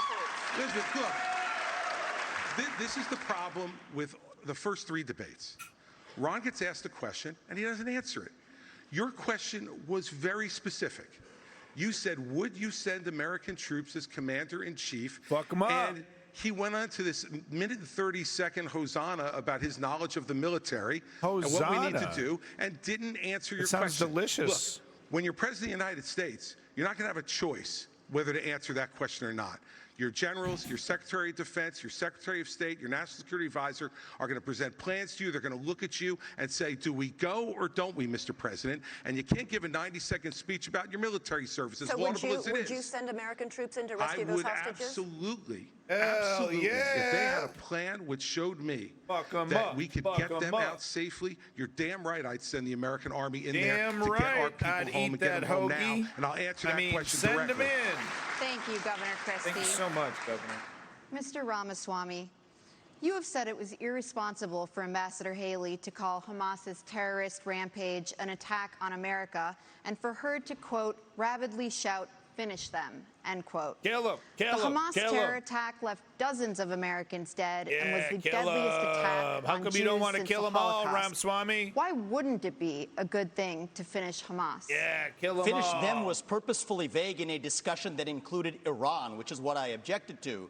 And I think it's, as U.S. president, you have to be responsible. What happened to Israel was dead wrong. What Hamas did was medieval. It was Yeah, it was subhuman. wrong. It was immoral. It was and wrong. we have to call that out for what it is on October 7th. But to say that that was an attack on America fails a basic test. I mean, Nick, if you can't tell the difference between where Israel is and the U.S. is on I'm a gonna map, make I a can have my pizza. 3-year-old son show you the difference. That is irresponsible because I'm it gonna has make a major pizza, guys. consequences, because that doesn't leave room for what actually is an attack on America. So I believe I have the strongest I'm gonna make a pro-Israel pizza. position actually on the It's a stage, even though it's a little bit different than the standard GOP talking Delicious points. And it pepperoni is this. pizza. The founding Gummies. vision of Israel, Gummy David Ben-Gurion, pepperoni the George pizza. Washington figure of Israel, what did he believe? He believed that we don't want, as Israel, to depend on the fleeting sympathies of the West and have our hands tied. I think Israel has an absolute right to defend itself to the fullest, Yeah, without kill the 'em U.S., the UN, or the EU, or anybody Kill else them all. second-guessing their Kill decisions, them all. as the Biden administration, guess what, is now starting to do. I think that's a more deeply pro-Israel position than Yeah. anybody else, and it keeps the actual lines of accountability clear because Kill it is them a pro-American position. Yeah. And as leader of the Hey, United that is States what of we America, do, baby. just as a father of 2 sons, my sole moral duty is to my family. Yeah. As your next president, So I'm gonna my blow up sole your moral family. duty is to you, the people of this country. That's how I'm going to lead. So I'll tell Bibi, you smoke the terrorists on your southern border, you go ahead and we're rooting for you. We're going to smoke the terrorists on our own southern Smoke border. 'em. And that's how I'm going to lead this country. But Americans were America! killed in that attack. Fuck yeah! Americans were Come killed in in that again, attack. save And the so motherfucking gang, yeah. if you looked at this terrorist attack and the number of Americans, this would be one of the top 10 terrorist attacks in American history. So our own people were killed in that attack. And I think it's absolutely appropriate to point that out and to say that we're in this together and we are going to work with Israel so that these people are brought to justice. I agree with that. Ambassador Haley, I'm coming to Whoa, you. hey, Vivek Iran over here is on showing the some threshold of becoming a nuclear statesmanship. state. The Wall Street Journal I reported agree. that Iranian military leaders gave the green light for Hamas's attack on Israel. You said in last month's debate that, by contrast to the Biden administration's approach to Iran, you would, quote, punch them once and punch them hard. Yeah, she would. Were you saying that it's time to bomb Iran? No, I was not saying it's time to bomb Iran, but I will Iran. tell you, I dealt with Iran every day when I was at the United Nations, and they only respond to strength. She What could they see 'em. don't She respond could see to 'em is when from you her weaken front the porch. sanctions like they did on Iran that allowed China to send them billions to fill their proxies. What they don't respond to is when you give $6 billion my pizza is for hard to- 5 hostages. That only so makes tight. them want more hostages. My What pizza. they don't respond to is when they do 140 strikes on our men and women in Syria and Iraq, and we do nothing but just some small shots back. You've got to punch them, you've got to punch them hard, and let them Tell know 'em, that. Nikki. That's the only way they're going to respond. So the way you do that is you go after their infrastructure in Syria and Iraq where they're hitting our soldiers. That's what you do, and then that's when they'll back off. The problem is you have to see That's that when they'll all of back these are off? related. What are they doing? If you look at the fact Russia was Hezbollah? losing that Is war that with it? Ukraine. Putin had hit rock bottom. They had raised the draft age to 65. right. He was getting drones and missiles, drones from Iran, missiles from North Korea. And so what happened? When he hit rock bottom, all of a Pizza sudden, dough. his other friend, Iran, Hamas goes and invades Israel and butchers those people on Putin's birthday. There is no one happier right now than Putin because all of the attention America had on Ukraine suddenly went to Israel. And that's what they were hoping is going to happen. We need to make sure that we have full clarity that there is a reason, again, that Taiwanese want to help Ukrainians because they know if Ukraine wins, China won't invade Taiwan. There's a reason the Ukrainians want to help Israelis because they know that if Iran wins, Russia wins. These are all connected. But what wins peach? all of that is a strong America, It not a smells weak like America. Play-Doh. And that's what Joe Biden's given us. I want to say one thing about the tie to Ukraine, if I may. So foreign policy experience is not the same as foreign policy wisdom. I want everybody at home to know that I was the first person to say we need a reasonable peace deal in Ukraine. He has the worst Now a lot of the neocons are plan quietly coming along to that Russia, position with Ukraine. the exceptions The worst. of Nikki Haley and Joe Biden, who still support this, what I believe is pointless war in Ukraine. And I think those with foreign the pizza policy sauce experience, here. one thing that Joe Biden and Nikki Haley have in common is that neither of them could even state for you 3 provinces in eastern Ukraine that they want to send our troops to actually fight for. Look at that. This is what I want people to understand. These people have, I mean, she has no idea what the hell the names of those provinces are, but she wants to send our sons and daughters and our troops and our military equipment to go fight it. So reject this myth that they've been selling you that somebody had a very cup of tart. coffee stint at the UN and then makes $8 million after, has real foreign policy experience. It takes an outsider to see this through. Look at the blank expression. Yes, She doesn't know this is the names of worst. the provinces Boo, do you that she wants suck? to actually fight for. And there's her puppet masters right there. The donors. They get the cheese on here. Hold on. Enough. Let me just say something here. Enough. His reasonable peace deal in Ukraine, he made it clear. Give them all the land they've already stolen. Yeah. Promise Putin you'll never put Ukraine in Russia, and then trust Putin not to have a relationship with No, China. I mean, it's Let true. me tell you something. It's true. That's no That's not reasonable. my deal. That's not my yes, deal. No, it it's is. That exactly is what your you deal, do Vivek. this at every debate. I'll tell you exactly what it is. Don't interrupt Tell me. them I what the didn't deal is. interrupt you. Okay? You Tell say them this. about how you You want to do send our this. kids to die. You Go do for this it. at every debate. You go out on the stump and you say something. All of us see it on video. We confront you on the debate stage. You say you didn't say it, and then you back away. And I want to I'll say tell you what? exactly No, what I said, Chris. I'm not done yet. Well, this now is look. this is and now here's Sons the- is not Get him, Chris. Eat him. He's eating them Say live. something. This is the fourth I debate. dribbled the sauce on my debate my that you would be ingredients. voted in the first 20 minutes as the most obnoxious blowhard in America. So I'm gonna respond to that. After the main vote, I'll take that. I'm gonna eat some wanna say pizza to something. that. We're now 25 minutes into this debate, Oh no. and he has insulted wanna do this, Nikki Daddy. Haley's basic intelligence. Dipping it in the Not sauce her here. positions, her basic intelligence. She doesn't know regions. She wouldn't be able to find something on a map that his 3-year-old could find. Look, if you want to disagree on issues, that's fine. And Nikki and I disagree on some issues. But I'll tell you this, I've known her for 12 years, which is longer than he's even started to vote in a Republican primary. And while we disagree about some issues and we disagree about who should be president of the United States, what we don't disagree on is this is a smart, accomplished woman, and you should stop insulting So her. I'm going to take this. I'm going to take several things. So first of all, Oh my God! What if Chris Christie and Nikki Haley kiss? we learned 3 things right there. What First if of it all, kush? Chris Christie also doesn't know what provinces in eastern Ukraine he actually wants us to fight for. Chris, your version of foreign policy experience was closing a bridge from New Jersey to New York. Yeah. So do everybody a favor, just walk yourself off that stage, enjoy a nice meal, and get the hell out of this Yeah, race. let me tell you. When it comes to Nikki, I think if you're going to actually send your sons and daughters to go While die you in somebody weren't else's voting- war, Hold on. While you better, weren't excuse voting- me, Chris, I'm speaking, and I'm not done yet. I haven't you had heard your a chance, time when you and weren't we're going to be speaking. done. So listen up to this: is if these people want to send your sons and Yeah, daughters Christy to go die Haley in Ukraine, ticket. I'm a they've fan been now. arguing for it for a year.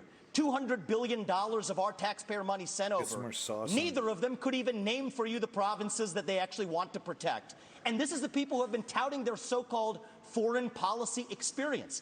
It is intellectual fraud. These people are lying to you, the same people who told you about weapons and mass destruction in Iraq. to justify that invasion didn't know the first thing about it, yet they sent thousands of our sons and daughters to go die. The same people who told you the same in Afghanistan, where the Taliban is still in charge 20 years later.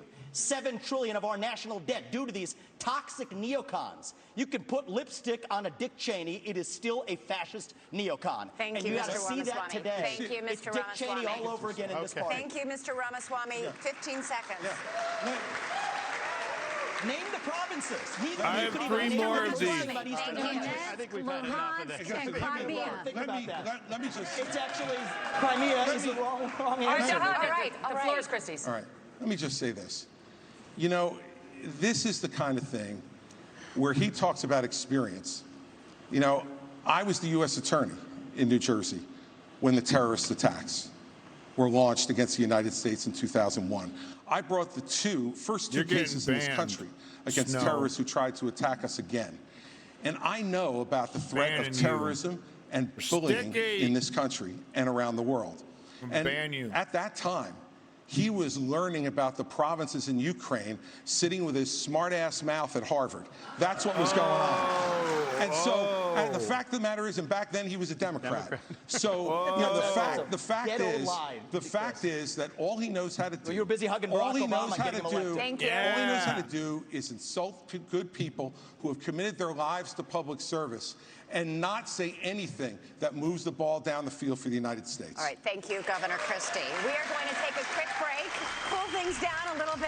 Wow. When we come back, we're going to tackle issues on the southern border. We'll be back in 2 minutes. So what'd you guys think?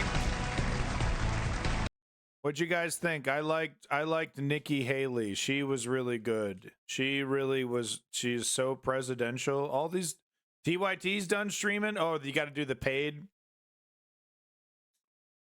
Yeah, right. Like, I'm gonna pay to watch TYT's presidential debate reaction, dude. Yeah.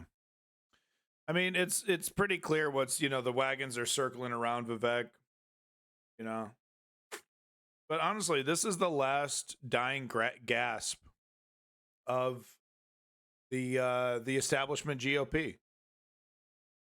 You know, this is it. So sticky. But yeah, that's kind of the last dying gasp of the GOP, the establishment GOP. This is MAGA. It's the party of MAGA. And I guess we're kind of just like dealing with, you know, this is like the death throes, you know, this is like the death rattles, you know, the the twitches and gyrations before the party keels over.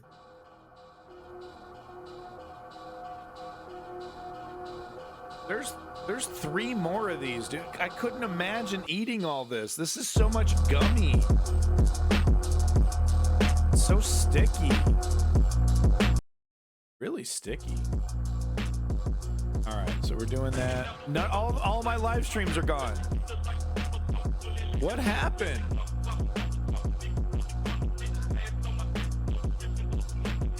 Times. All the debate live streams, they're done.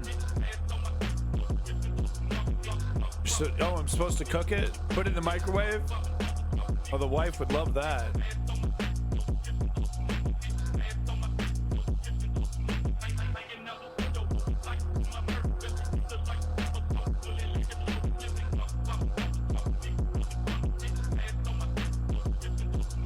I got nothing. Does anyone have any other live stream? It's like, where's David Pakman? David Pakman has to be doing a live stream. With that other fella. David Pakman has to be doing a live stream, right? Yeah, here we go. Cable TV. Now let's see what David has to say. And there's close to 70,000 people watching across all of our platforms. I'm David Pakman. You're joining us on an incredible day because yesterday, our YouTube channel reached a really meaningful milestone for us, which was 2 million. Okay, I mean, that's really great for you, David. I'm really happy I'm happy for progressive news growing. It's great to see, man. But man, it's just like, Jesus Christ. Like you tune in at just the perfect time. You know, it's the perfect timing, man. Who's that other motherfucker? Brian something? Brian Taylor Cohen, BTC? Is that what he's calling himself? Let's see if we can find him here. Brian Taylor Cohen. Oh, okay, hold on. B-R-Y, Brian. Is that it? Yep, he's not live streaming? Mr. Sexy himself. Look at that picture. Jesus. Uh-oh. Baby needs some help.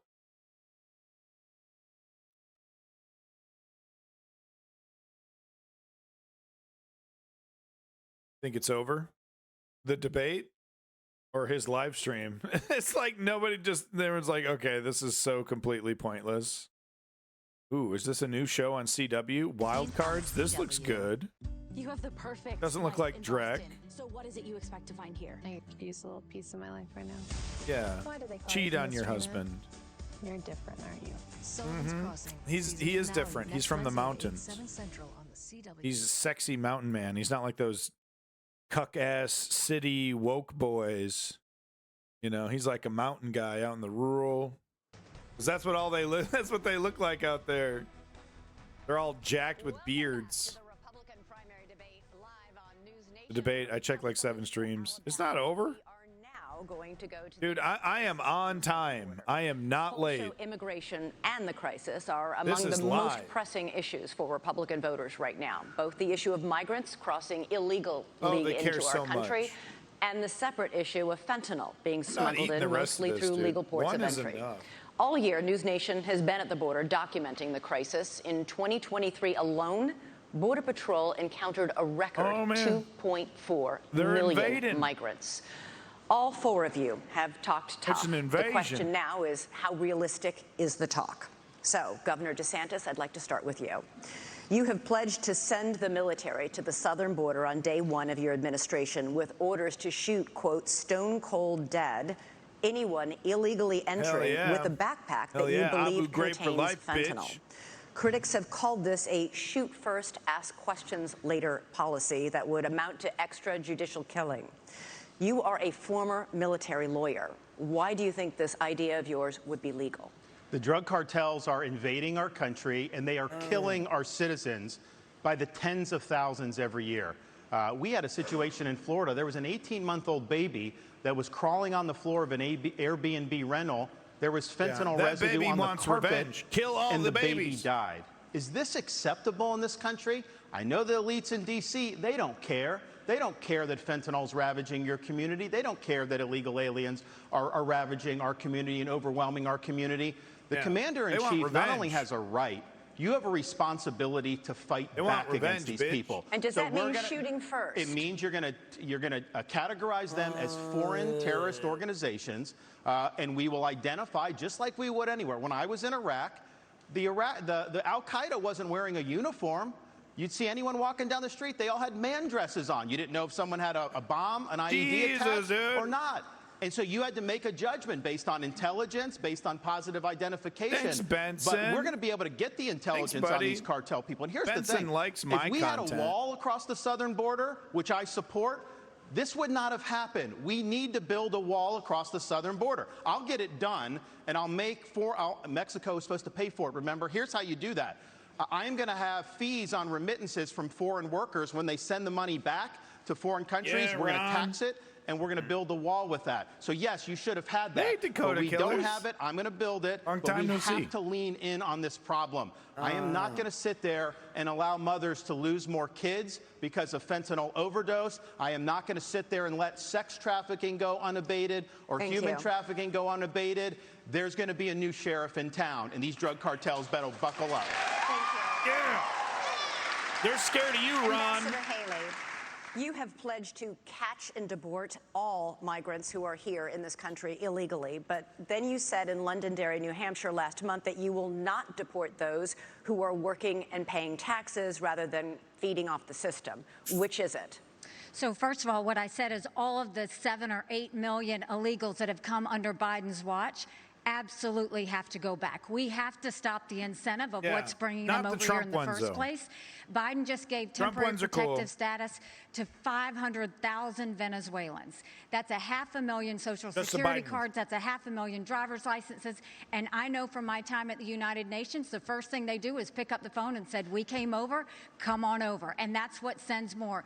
You have to go and deport these people so they know it can't happen again.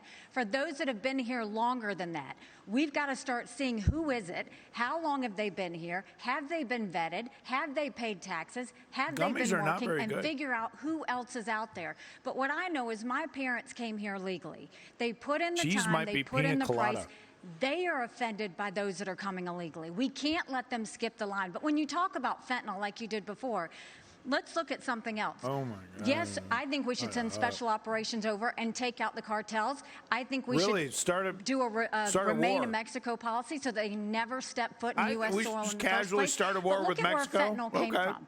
Let's go to the heart of the matter. It came from China. That's why we need to end all normal trade relations with China until they stop murdering Americans with fentanyl. I promise you, they need our economy. They will immediately I have a stop sugar that. headache But now. this is where Trump went wrong.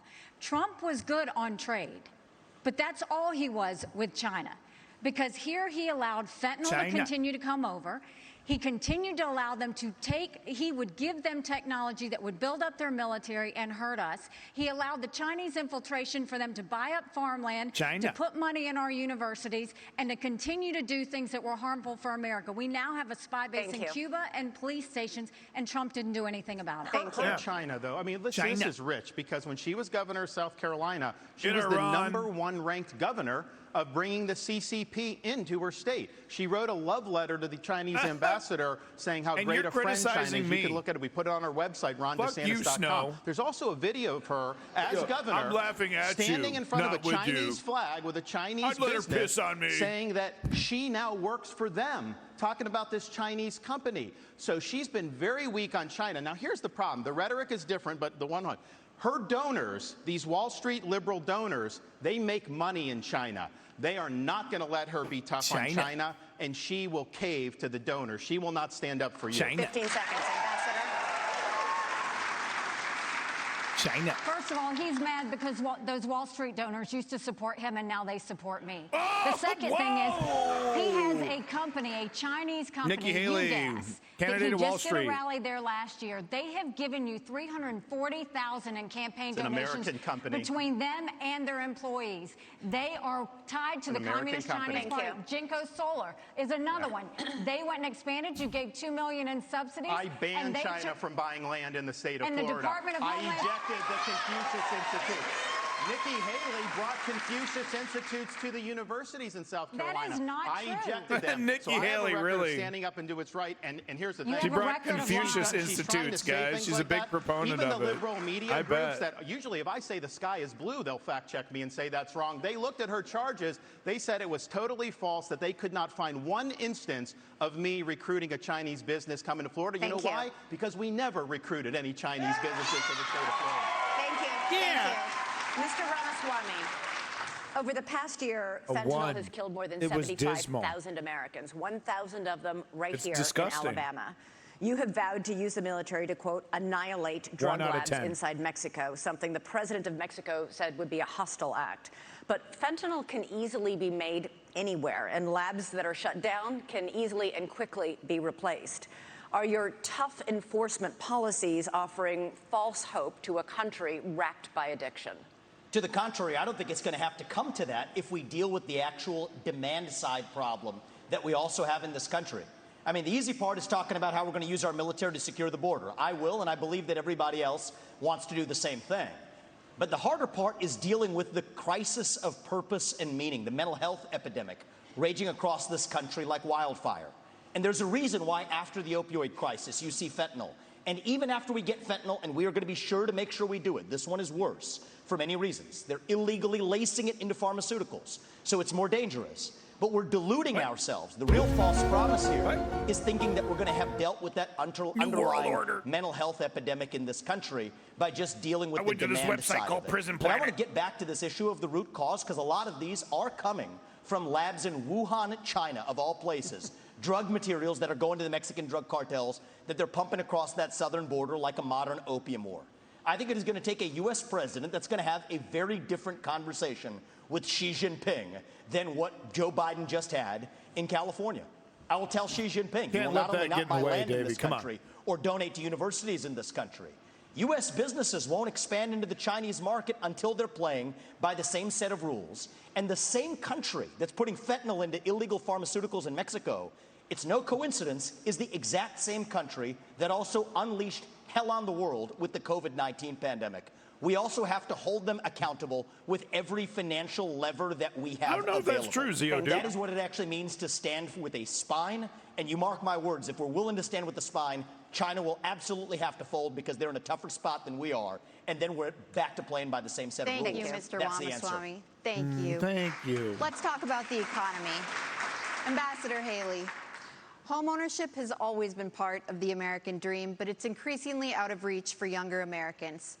This year, mortgage rates reached 30-year highs. Home prices have risen $190,000 over the past decade. Yeah. Is this the free market at work? Or should the federal government do something to make homes more affordable?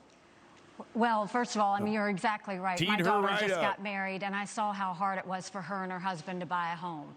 Right now, the average homeowner in America is 49 years old. You've got young people everywhere. That used to be the American dream, and now it's out of reach. But you look at what happened. You first of all look at what the Fed did. The Fed did a terrible job when they allowed all of that money to go through. You saw the Treasury bond rates go up. That affected mortgage rates, that affected automobile rates, that affected insurance rates. And so now we have a high interest rate. You've got a supply issue. Ask any builder. The supply issues have continued to be there. That's caused the rate to go up. And then you've got insurances that have gone up. And so what you have is a lot of younger people who, one, can't afford a home, but two, the banks aren't lending them any money. They've made the regulations so hard that they don't want to give loans on mortgages anymore. So what we have to do is we have to open it up. We have to, one, grow our economy so that people have more money in their pockets. We've got to look at the supply chain and make sure that we are funneling that so that builders don't have to sit there and go overseas to find things. And then we need to make sure that we really stop paying down this debt, make sure that we stop the borrowing, stop the spending. I'll veto any spending bill that doesn't take us back to pre-COVID levels, because our kids are not going to forgive us for all the spending that happened. And as much as everybody wants to talk about how Donald Trump had a good economy, $9 trillion in debt, he did just in 4 years, and we're all paying the price of that, including those mortgage prices. Long history. We're going to come back to President Trump, I promise.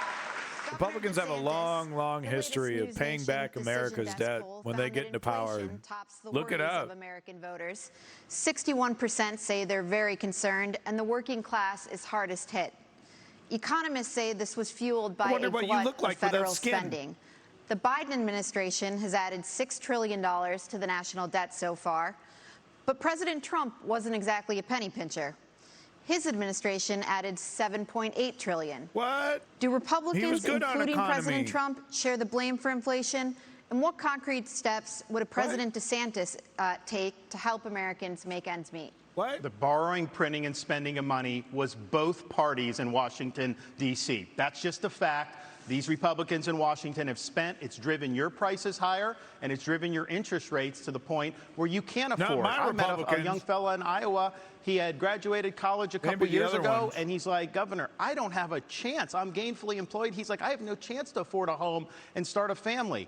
That is taking the American dream away from people. So we're going to get the inflation down. We're going to get the interest rates down. We are going to reduce spending, and I will be willing to veto, and I vetoed a lot as governor of Florida, and we'll do that.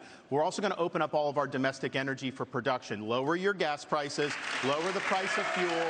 That's going to help the economy. I mean, that's what Chris Christie, he kind of tried that, Davey. I don't know if you caught it, but he kind of did that. Now, I don't support having a truck driver having to pay a student loan for someone that got a degree in gender studies. That is wrong. We should not have taxpayers do that. What I'm going to do, though, is I'm going to get to the root cause of the problem. These student loans are going to be backed by the universities because they need to have an incentive to produce gainful employment for people. They should not be indulging in ideological studies. They should be focusing on things that work. And we're going to take some of this money and we're going to move it to actual vocational training. In Florida, we doubled apprenticeships. We have Yeah, more well, truck Patriots, drivers. right. These are Same in-demand reason why skills. Biden Don't isn't let doing any anybody tell debating. you that the only way you can be successful is through a 4-year brick and Ivy degree. That's one way you can be. And it's not the only American way, public and we're that gonna allows fix that strategy problem to in be the United viable. States of America. Mr. Ramaswamy, you praised cryptocurrency like Bitcoin as an opt-out from our, quote, broken financial architecture, and you oppose efforts to regulate it. The head of the largest international crypto exchange just pleaded guilty to allowing his platform to launder money for terrorists, including Hamas. You say your cryptocurrency plan will, quote, ensure economic freedom for Americans, end quote. Won't it also ensure economic Deregulated freedom currency. for fraudsters, criminals, and terrorists? Yeah, Look, you bet it would. fraudsters, criminals, and terrorists have been defrauding people for a long time. Our regulations need to catch up with the current moment. The fact that SBF was able to do what he did at FTX shows that whatever they have as the current framework isn't working. And I think it is nothing short of embarrassing that Gary Gensler, the current leader of the SEC, in front of Congress, RFK could got not even 2 weeks say in the media, whether then he was Ethereum gone. counted as a regulated security or not. And so I think that this is just another example of the administrative fortunately, state gone too far. Here's the dirty little secret in American politics today. The people who we elect to run the government are not the ones who are even actually running the government. It is the bureaucrats in those 3-letter agencies that are writing regulations that Congress never gave them the authority to write. And Well, the you good thought the news DMV was shit. Wait until Ramaswamy gets what he wants. that takes a U.S. president with a spine. So what I've said is in my administration, Postal by the end of Service. year 1, we will have a 75% reduction in the number of federal bureaucrats. We will shut down government agencies that should not exist. We will rescind any regulation that fails the test. Sorry, I gotta pause. The reason why they want to do that is because these agencies, these bureaucrats, are hindrances to full authoritarian rule. It has nothing to do with budgetary or cutting through the red tape. It's about getting rid of the obstacles on their way to an authoritarian dictatorship. Of West Virginia versus EPA, which is the most important Supreme Court case of our lifetime, that said if Congress didn't delegate that to an administrative agency, Whoa, then it's Patriot. unconstitutional. These are seismic changes. These are big changes that the next president can deliver without asking Congress for permission or for forgiveness. And I want people to understand that distinction, because people have been sold myths by politicians for a long time saying, I'm going to work with Congress to do this or that. Much of what you've heard on the stage from the other politicians fit that description. They need Congress. The things that I'm promising you, this is what the leader of the executive branch gets to do under Article 2 of the Constitution. Thank you, sir. Cut down the bureaucracy. Well, That's how thank we you, grow our sir. economy and put the Federal Reserve in its place. This is part of the crypto discussion. No. 90% Mr. headcount Ramaswamy, reduction at the Fed. You're out of time. 15 seconds, Governor So DeSantis. one of the dangers that we're going to face, Biden wants, is a central bank digital currency. They want to get rid of cash, crypto. They want to force you to do that. They'll take away your privacy. They will absolutely regulate your purchases. On day 1 as president, we take the idea of central bank digital currency and we throw it in the trash can. It'll be dead on arrival. I agree with that. Gotta get a break. Gotta get a break. I have a whole second hour to get to. It's exciting. And when we come back, we got a big subject. Huge, you might even say, Donald Trump. Oh, great. Okay, guys. Okay. Donald Trump up next. Let's see what Pacman has to say. Upcoming, they're going to, I guess, bring up Donald Trump. And we will see if anybody on the stage has either the testicular or the ovarian fortitude to actually go after Trump, not in this kind of restrained way where they toy with, he was great, but it's now time for something different or whatever. Other than Chris Christie, I don't know that anyone up there is actually going to say what needs to be said about Donald Trump. Now, as I said before, it's not really going to help Chris Christie because he's polling 2 or 3%. Little gawk So happening. that's kind of where we are at this point in time. Yeah, I know people saying Nikki's going to do it or Vivek is going to do it. Let's see to what degree they actually do it. Welcome, everyone. If you're just joining us, shockingly, promo. about 82. Promo. Like and subscribe to my shit, guys. I'm selling crap on this fucking shitty website. You get pretty subpar printed merch. You get a t-shirt with some logo I paid somebody like $50 to make for me. You get them right there. Don't you follow my Twitch And my YouTube, I got a YouTube. You can do the YouTube if you want to do this, but you don't like the interactive part, which is really the only thing that makes this even moderately tolerable is the interactivity to it. So if you want to cut that out of the experience and just watch me babble on, there's the YouTube. Make sure you like and subscribe on that. I have just over 100 subscriptions. That's what a successful YouTube channel looks like. There we go. I'm shocked BTC isn't live streaming. I'm like, where are you at, buddy? He must be like, you know, like on a date with a pretty girl or something. He must be doing, you know, maybe he's on NBC. Maybe my boy's on NBC right now. He's sitting next to Rachel Maddow. He's, you know, the dream come true. You know what I mean? Dream come true. Sitting next to Rachel Maddow. She's a real treat, Rachel.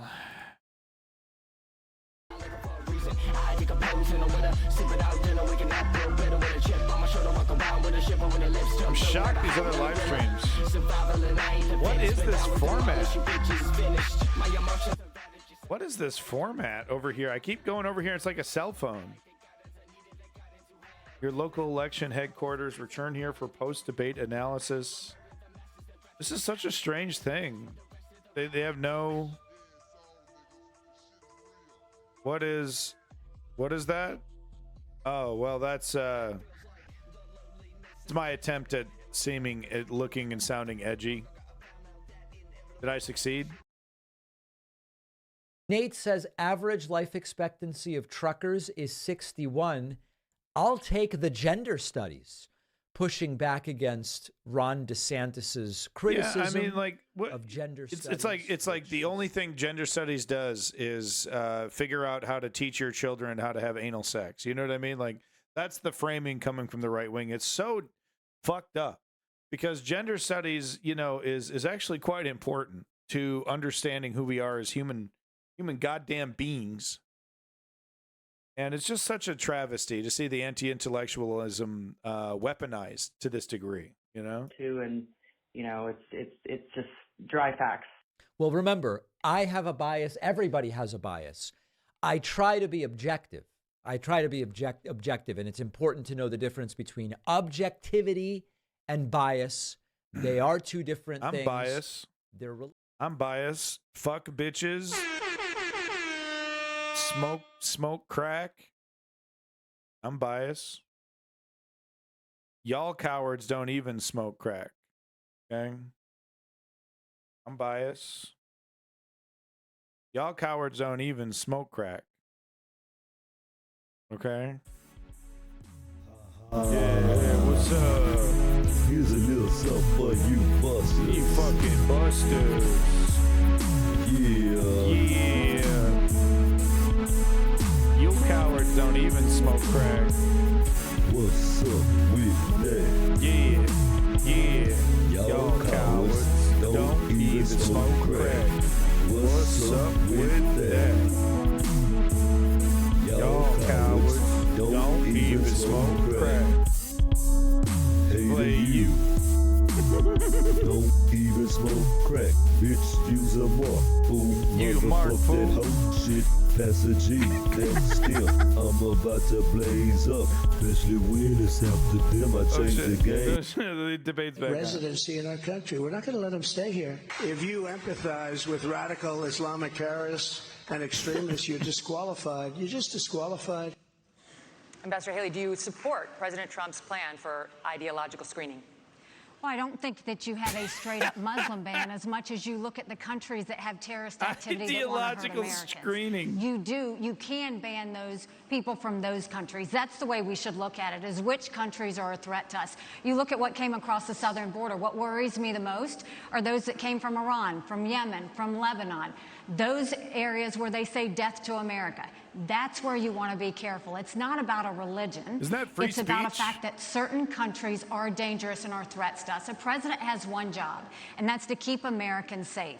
And that's what we've got to do, is make sure that we have good national security in that process. And that's the way you should Guys, look at it. why would other countries hate America? Why would other countries, you know, be mad at us? They just hate us because they hate us, guys. But you have to also look at what Iran and Russia are doing as Welcome well. back, And we need to Equaldari. be paying attention to that. That's why we have to focus on things like cyber, on space, on artificial intelligence, and not just the regular Her things that we've teeth are always fucking focused on. crazy, dude. It's not just terrorism, though. That's important. But look what's happened in Europe. You have more anti-Semitism in Germany than at any time since Adolf Hitler. Why? Because they imported mass numbers of people who reject their culture. Europe is committing suicide. Guys, white people are being replaced. In fact, you could say it's a great replacement. Nikki Haley said the other I day have there a should be theory no about limits this. on legal immigration, and that corporate CEOs should set the That's not policy on that. true. Wouldn't There be needs so to be limits on anti-Semitic if it immigration, wasn't for the and we should migrants, not be guys. importing Cool it with people the anti-Semitic from remarks. cultures that are hostile. So, for example, I said with the Gaza, you had some of With the the Gaza. squad wanted to import 300,000 people from the Gaza Strip. I said, no, we're not taking anyone from Gaza because of the anti-Semitism and because they reject American culture. So we've got to get smart about this. Yeah. We cannot let the United States Fuck be 'em. like Europe. So Governor there's Christie. Governor Governor Christie. here, if I Governor may, if I may just hit this point, because Fuck it relates 'em. to what they just said. Blowing their There are things that entire the government fucking can world do up. right We now don't that even have a nobody's house talking available about for amongst them. the Fuck professional them. politicians Yeah. in this race. What about all of the illegals who are already here? Here's the answer. Yeah. There's They look like me. 287G in the law. That is a provision that already allows ICE agents to deputize or allow local law enforcement to Whoa. enforce those ICE warrants. Yeah. And it shocks me that nobody in the Republican Party is talking Let's about it, because there deputize are good 1 old million boys, then dude. What a officials, great idea. law enforcement officials in this country. And against that backdrop, we absolutely have the ability to Thank deport you. anybody who's in this country Awesome. illegally. Thank you, We need Mr. to talk about Ramaswamy. more in this Thank country. you. Governor Christie. Good faith Actually prepper. did that Oh, as governor cool. of South Carolina. Governor Christie agree with that. asked last night in Iowa whether he would be a dictator if he wins a second term in office. Donald Trump quipped, no, quote, except for day one, promising to seal the southern border. He has also pledged to begin the largest deportation operation in American history, saying Just that one migrants are, day. quote, poisoning the blood of our country. He has pledged to round up and expel an estimated 11 million undocumented immigrants in the United States. What do you make of that plan? I think it's completely predictable. I mean, look, he's made it very clear. There's no mystery to what he wants to do. He started off his campaign by Fuck saying, you, I am prostitute." your retribution. 8 years ago, he said, I am your voice. This is an angry, bitter man who now wants to be back as president because he wants to exact retribution on anyone who has disagreed with him, anyone who has tried to hold him to account for his own conduct. And every one of these policies that he's talking about are about pursuing a plan of retribution. And yet, at the first debate, my three colleagues on this stage, when asked if he would be convicted of federal felonies, would they still support him, raised their hand, looked into the camera, and let everybody know that they would still support him, even if convicted of federal felonies. Federal felonies, by the way. Federal felonies which involve our election process, federal felonies Yeah, I which guess involve technically. the most Good sensitive faith. of our governmental secrets, federal felonies where he instructed He others is to an commit crimes, unrepentant crook. folks who are now agreeing to go to jail because of what they did in his name. So do I think he was kidding when he said he was a dictator? All you have to do is look at the history. And that's why failing to speak out against him, making excuses for him, pretending that somehow he's a victim, empowers him. You want to know why those poll numbers are where they are? Because folks like these three guys on the stage make it seem like his conduct is acceptable. Let me make it clear. So why his does your conduct party is love him? unacceptable. He's unfit, and be careful of what you're going to get. If you ever got another Donald Trump term, That's right. he's letting you know, I am your retribution. He Thank will you. only be, Elizabeth, he will only be his own retribution. He doesn't care for the American people. It's Donald Trump first. Thank you, Governor Christie. Governor DeSantis. Oh, yeah, no, he's just, you know, getting that NBC job, getting that ABC job. DeSantis DeSantis. You going to ask why your party loves him, on day Chris? one of his second presidency than Joe Biden was on day one of his first. You have said Trump is not the same man he was when he ran in 2016. Your campaign is running ads showing Trump confused. And you have said he has, quote, lost the zip on his fastball. You seem to be saying Donald Trump is no longer mentally fit to be president. Is that what you think? Look, he is showing Father Time is undefeated. The idea that we're going to put someone up there that's almost 80 and there's going to be no effects from that, we all know that that's not true. And so we have an opportunity to do a next generation of leaders and really be able to move this country forward. We also need a president that can serve 2 terms. I don't think Donald Trump, I think he's going to have, I don't think he'd be able to get elected. The Democrats want him to be the nominee. We see that. They are going to turn the screws the minute, if he got the nomination, but do you think he's you're going to see mentally it. fit to be president? I think we need to have somebody younger. I think when you get up to 80, I don't think it's a job for that. But let me just respond to some of the things there. Look, the media is making a big deal about what he said about some of these comments. I would just remind people that is not how he governed. He didn't even fire Dr. Fauci. He didn't fire Christopher Wray. He didn't clean up the swamp. He said he was going to drain it. He did not drain it. He said he was going to build the wall and have Mexico pay for it. We don't have the wall. He did say in 2016 he'd have the largest deportation program in history. He deported less than Barack Obama did when Barack Obama was president. So some of these policies he ran on in 2016, I was cheering him on then, but he didn't deliver it. Here's what I can promise people. 100% of the things I promised as governor, I delivered on those promises. I beat the left time and time again, and that's what I'll do for you as president. We got to start winning again as a party. Except you got your ass kicked by Mickey fucking Mouse there, torturer. Issues. I will go in and wreak havoc on this bureaucracy. You will see people fired, and we are going to bring a reckoning for how this government handles. If you listen closely, good faith, he didn't denounce Trump. He danced around it. Chance to wax eloquent on Donald Trump. You've been doing it all this whole race. Why doesn't he just answer the question? The question was very direct. Is he fit to be president or isn't he? The rest of the speech is interesting, but completely non-responsive. And if we were in a courtroom, they'd strike the answer and say, Governor DeSantis. No, they you're wouldn't. Smart, they would say you're that a smart they would man. argue that No, they would. No, they wouldn't. They would Chris. strike the answer no, they wouldn't. because you're not answering you it. Is he fit? Like, you is have he your, fit? you have no. your thing. Is he you fit have or isn't your he? thing. No, I don't have my thing. We don't. He's the thing.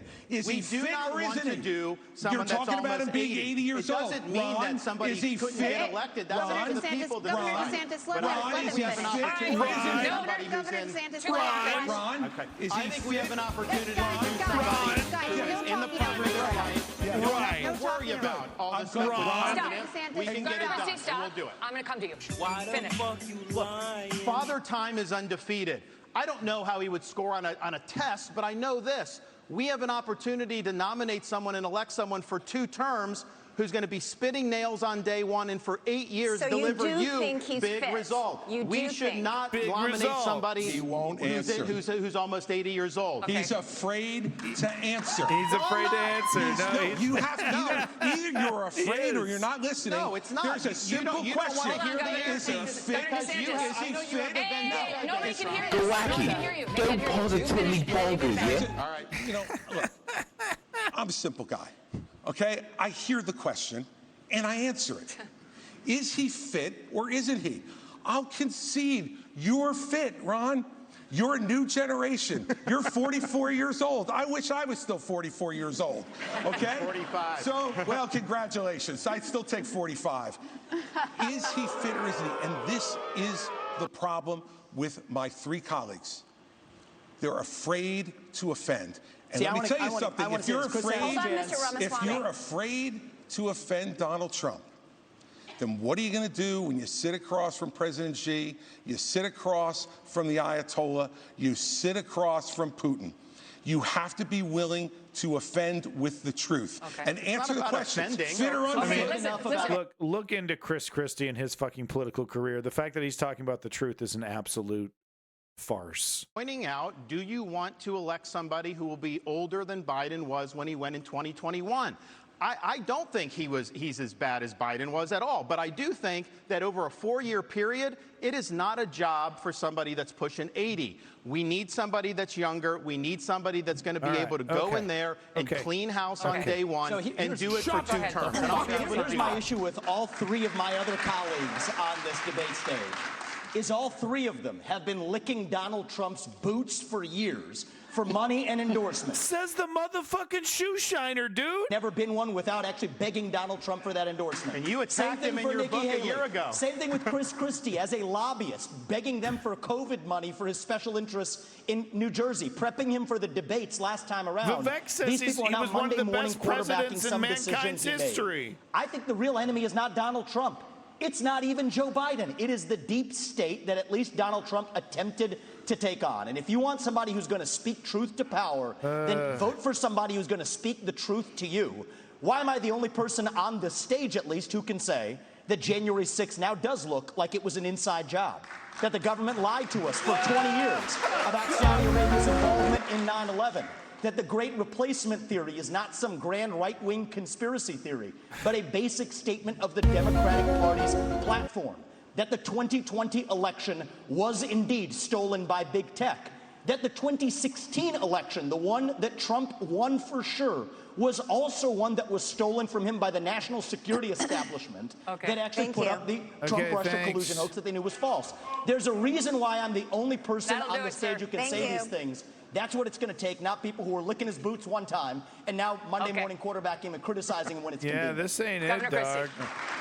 This ain't it, dog. Next. You do not favor a ban on trans medical treatments for minors, saying it's a parental rights issue. The surgeries done on minors involve cutting off body parts at a time when these kids cannot even legally smoke a cigarette. Kids who go from puberty blockers to cross-sex hormones are at a much greater likelihood of winding up sterile. They're making this sound like it's epidemic. To okay these surgeries, never mind the sterilization of a child. And aren't you way too out of step on this issue to be the Republican nominee? No, I'm not. Because Republicans believe in less government, not more. In less involvement with government, not more in government involvement in people's lives. And you know what, Megan? I trust parents. And we're out there saying that we should empower parents in education. We should empower parents to make more decisions about where their kids go to school. I agree. Yeah. We should empower parents to be teaching the values that they believe in their homes without the government telling them what those talk to values any parent of a gay kid. They'll tell you, it's like, oh yeah, we knew. I'm sorry. As a father but I mean, the whole canard that, there's like, the surgery is happening to kids all across the world. More than my wife. There's I need no to see one some more who evidence cares here. more about their success and health in life I don't think than that's we what's do. going down. Not some government bureaucrat, you look at these jokers down in Congress. It takes them 3 weeks to pick a speaker, and up until 2 days ago, they couldn't promote somebody in the military in the United States Senate who earned their new rank. And we're going to put my children's health and my decisions in their hands for them to make those decisions? Hey, what a for great Joe angle. Biden to make those decisions? For me and for my wife, let me just say this. This is not something I favor. I think it's a very, very dangerous thing to do. But that's my opinion as a parent, Megan. And I get to make the decisions about my children, not anybody else. And every parent out there who's watching tonight, you start to turn over just a little bit of this authority, the authority they're going to take from you next, you're not going to like. I'll stand up for parents each and every time. So there are laws banning you do smoking not have, or drinking by a certain age. Got to ban all the gays. All the gays are coming to get your kids. Okay, here's my follow-up question. You talk about parental rights. Gay Let's talk kids about are it. gonna When you were get governor in gays, you can turn 2017, kids you gay. signed a law that required new guidelines for schools dealing with transgender students. Those guidelines required schools to accept a child's preferred gender identity, even if the minor's parents objected. Not true. And it said that there is no duty for schools to notify parents if their son or daughter changes their gender identity, allowing this serious issue to remain a secret between the school and a child. How is any of that pro-parental rights? By the way, that's simply not true. You're doing what you accuse me of, Chris. It is absolutely true. That's simply not true. That's simply not true. That law was put into effect in 2018 and regulated in 2018 after I was out of office, Megan. No, we did not, Megan. We did not issue those guidelines, and you're wrong about that. Simply wrong. I have stood up each and every time. So I think if this is one issue that's disqualifying, it's this one. I stood up every single time. Really? For parents to be able to make the decisions gay for their minor stuff, children. But parents, every single time, parents should make those decisions. And by the way, what about wages, man? Parents are going to make decisions that we disagree with. But the minute you start to take those rights away from parents, you don't know that slippery slope, what rights are going to be taken away next. And you do not have, as a parent, you do not have the right to abuse your kids. This is cutting off their genitals. This is mutilating these minors. These are irreversible procedures. And this he is makes it something that sound other like it's like an epidemic. Sweden, once they started doing it, they saw it did incalculable damage. They've shut it down.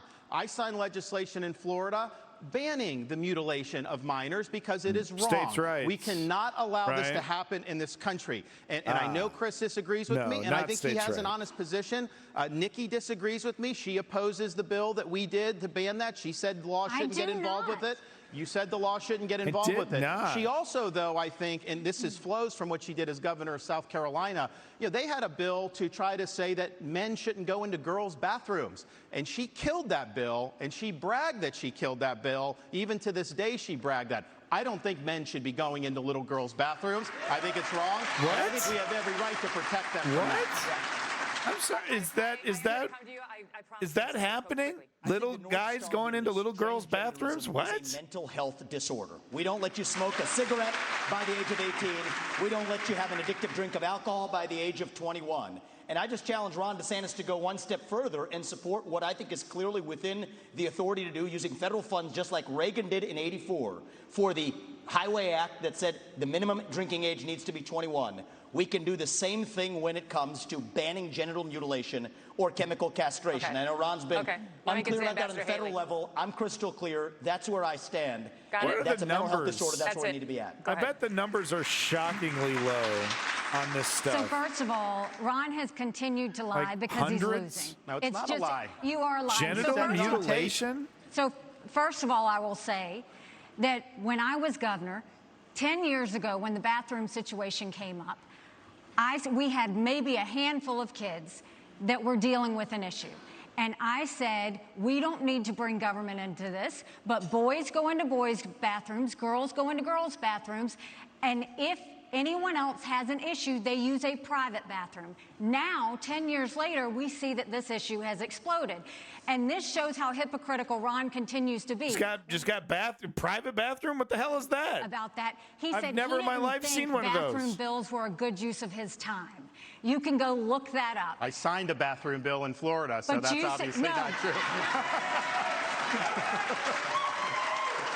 So the idea that you would say that I was You know what? against that- Transgender people should just start pissing on the walls and stuff. Just fucking, just take a piss right there.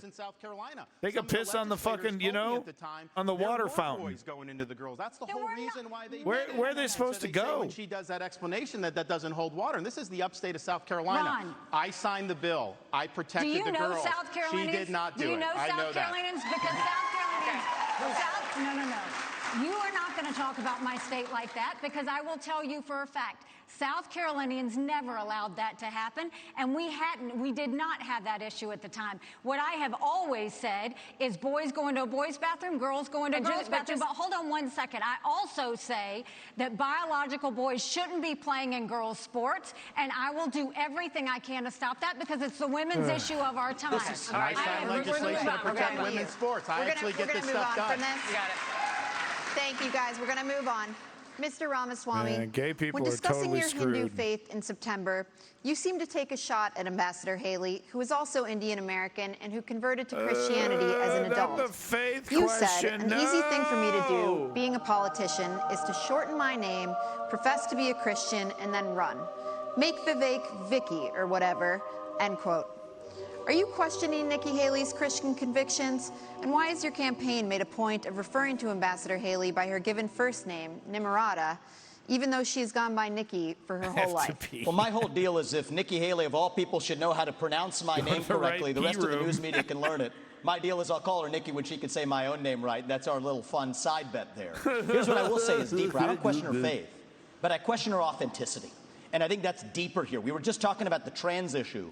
This is a symptom of a deeper cancer in American life, identity politics. This new religion that says your race, your gender, and your sexuality are your identity. It is anti-American. Yeah. It is meritocratic. It's anti-meritocratic, and it is dividing this country to a breaking point. And I've spoken about this to the left. My books are all about this. I've preached this to the left, but it's even worse when Republicans try to play the same game. We're talking about that trans issue. And Nikki Haley's campaign launch video sounded like a woke Dylan Mulvaney Bud Light ad talking about how she would kick in heels. At the first debate, she said that only a woman can get this job done. That's what she said. After the third debate, when I criticized Ronna McDaniel after 5 failed years of leadership of this party and criticized Nikki for her corrupt foreign dealings as a military contractor, she said that I have a woman problem.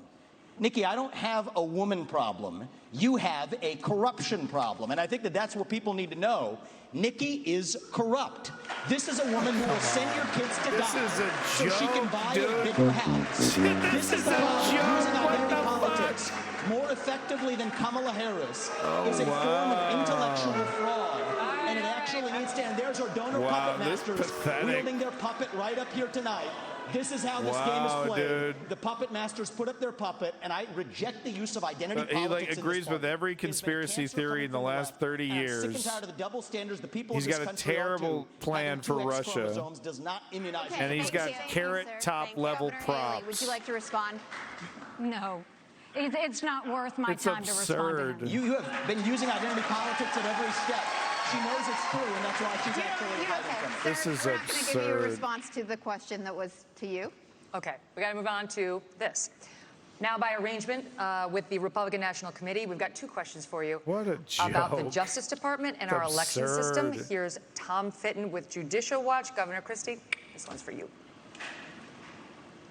Get him, sport. President Trump and many of his supporters claim federal law enforcement agencies have abused his civil rights for the last 8 years by, among other things, spying on him and now prosecuting him while having treated Hillary Clinton and Joe Biden with kid gloves. A recent Gallup poll shows that Americans think more highly of the U.S. Postal Service than they do the FBI or Justice Department. What would you do as president to restore the faith of the American people in these agencies? Well, first off, I'm the only person on this stage who's actually done a job in the Department of Justice. I was the U.S. Attorney in New Jersey in the 5th largest office in this country, appointed by President Bush on September 10th, 2001. And it was an extraordinary time in this country to be on the front lines of fighting the greatest attack against our country Rebel Phoenix. since Pearl Harbor.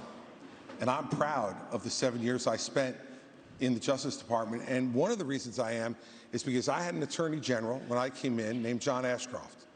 And John Ashcroft stood up and told each and every one of us, at least our the post job office was to do one delivers thing, something. to make sure justice was done every day, It does regardless something. of partisanship, regardless of gender or race or any other consideration. And that's what we did for 7 years.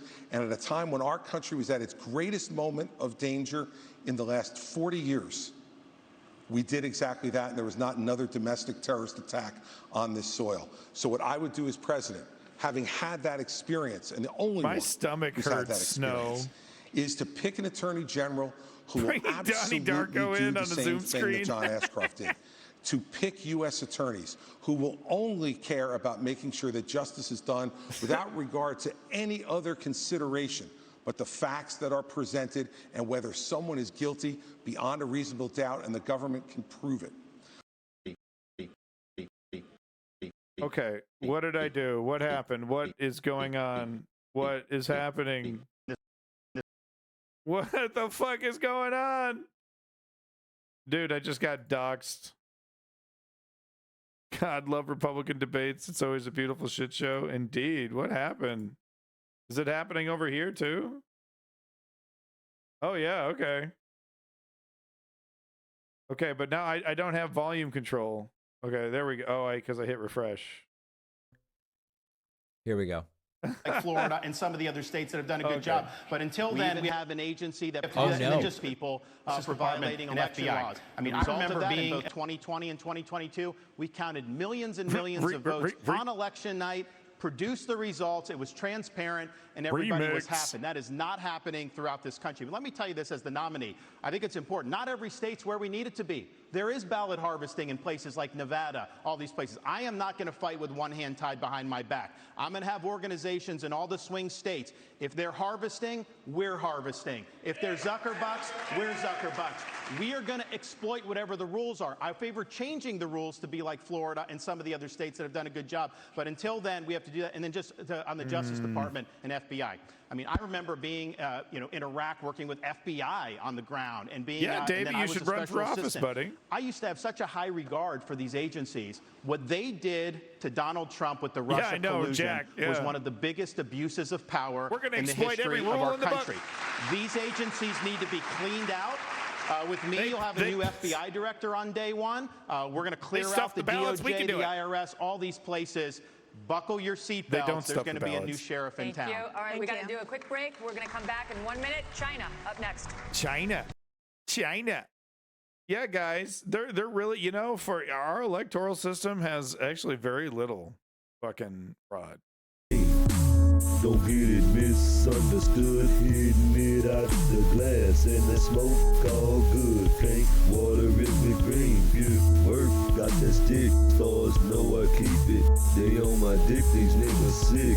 But when I do smoke, I think the Republican candidates should be asked, how come they don't smoke crack? And does that make one a coward if they don't smoke crack? I think that's a good question. They should put that to them. Sir, are you a coward? Are you a coward because you don't smoke crack, Chris Christie? Excuse me? You heard me, Chris. You fucking coward ass bitch. Smoke this fucking crack right from the pipe, bitch. Completely impossible goal. I mean, insane. Consultants are looking at the goal. They're saying, David, that's crazy. But let's try it anyway. And lastly, if you like what you're seeing. My God, dude, he is hardcore promoing his shit, dude. Working hard, dude. Dude, chill out. Damn, bro. Look, it's the end of the year. You got to, the bills are up there. The bills are up there at the end of the year. Pac-Man has, he's probably got a small staff. He's got those Christmas bonuses. He's got the end of the year, end of the quarter stuff. Ryan says, congrats on the 2 million. Thank you, Ryan. Hey, congrats, David Pac-Man, on the 2 million subscribers or whatever. It's 2 million fucking people. It's great. Fucking Kevin Sorbo. They love Trump. They're not going to vote for the anti-Trump guy. Vivek and DeSantis, I think, are absolutely done. Nikki Haley he broke into the line, went surprise around the election. First states. Yeah, Davey. I mean, but here's the thing, man, and here's why I don't get you is that your constituency, what you Chris Christie isn't in office for a reason. Do you think you'd be able to hold office? Saying shit like that. You have a constituency made up of people that say, you either buy into the bullshit, and you got to do it the right way. Because even Vivek Ramaswamy, he's trying really hard, but he's not really. Maybe it is the skin color because he's saying all the right things. That Vivek. I don't think this is the most consequential debate, but in many ways, you wouldn't go anywhere in the Republican Party with rhetoric like that, Davey. You really wouldn't. It's great to have all of you here. We'll do like a probably broader debrief. Okay, and this is a better. Oh God, Glenn Greenwald on Rumble. Oh, rough, dog. Rough. Oh, show me whether you're funny. So, I mean, why are you still consider yourself a conservative then, Davey?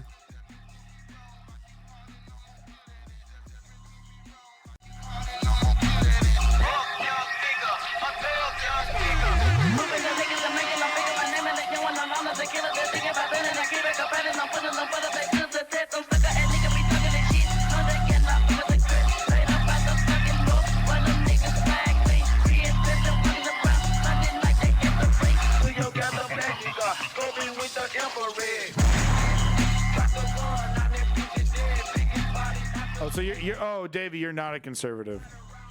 Moderate that leans slightly right. Oh. Okay. Oh, my mistake. What's your opinion on abortion again, Mr. I'm not a conservative?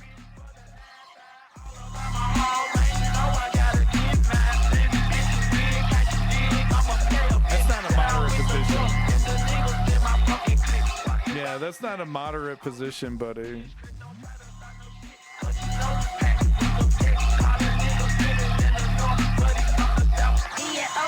and subscribe and shit. Subscribe to my fucking YouTube and shit, bitch. I don't fucking care. I don't fucking know.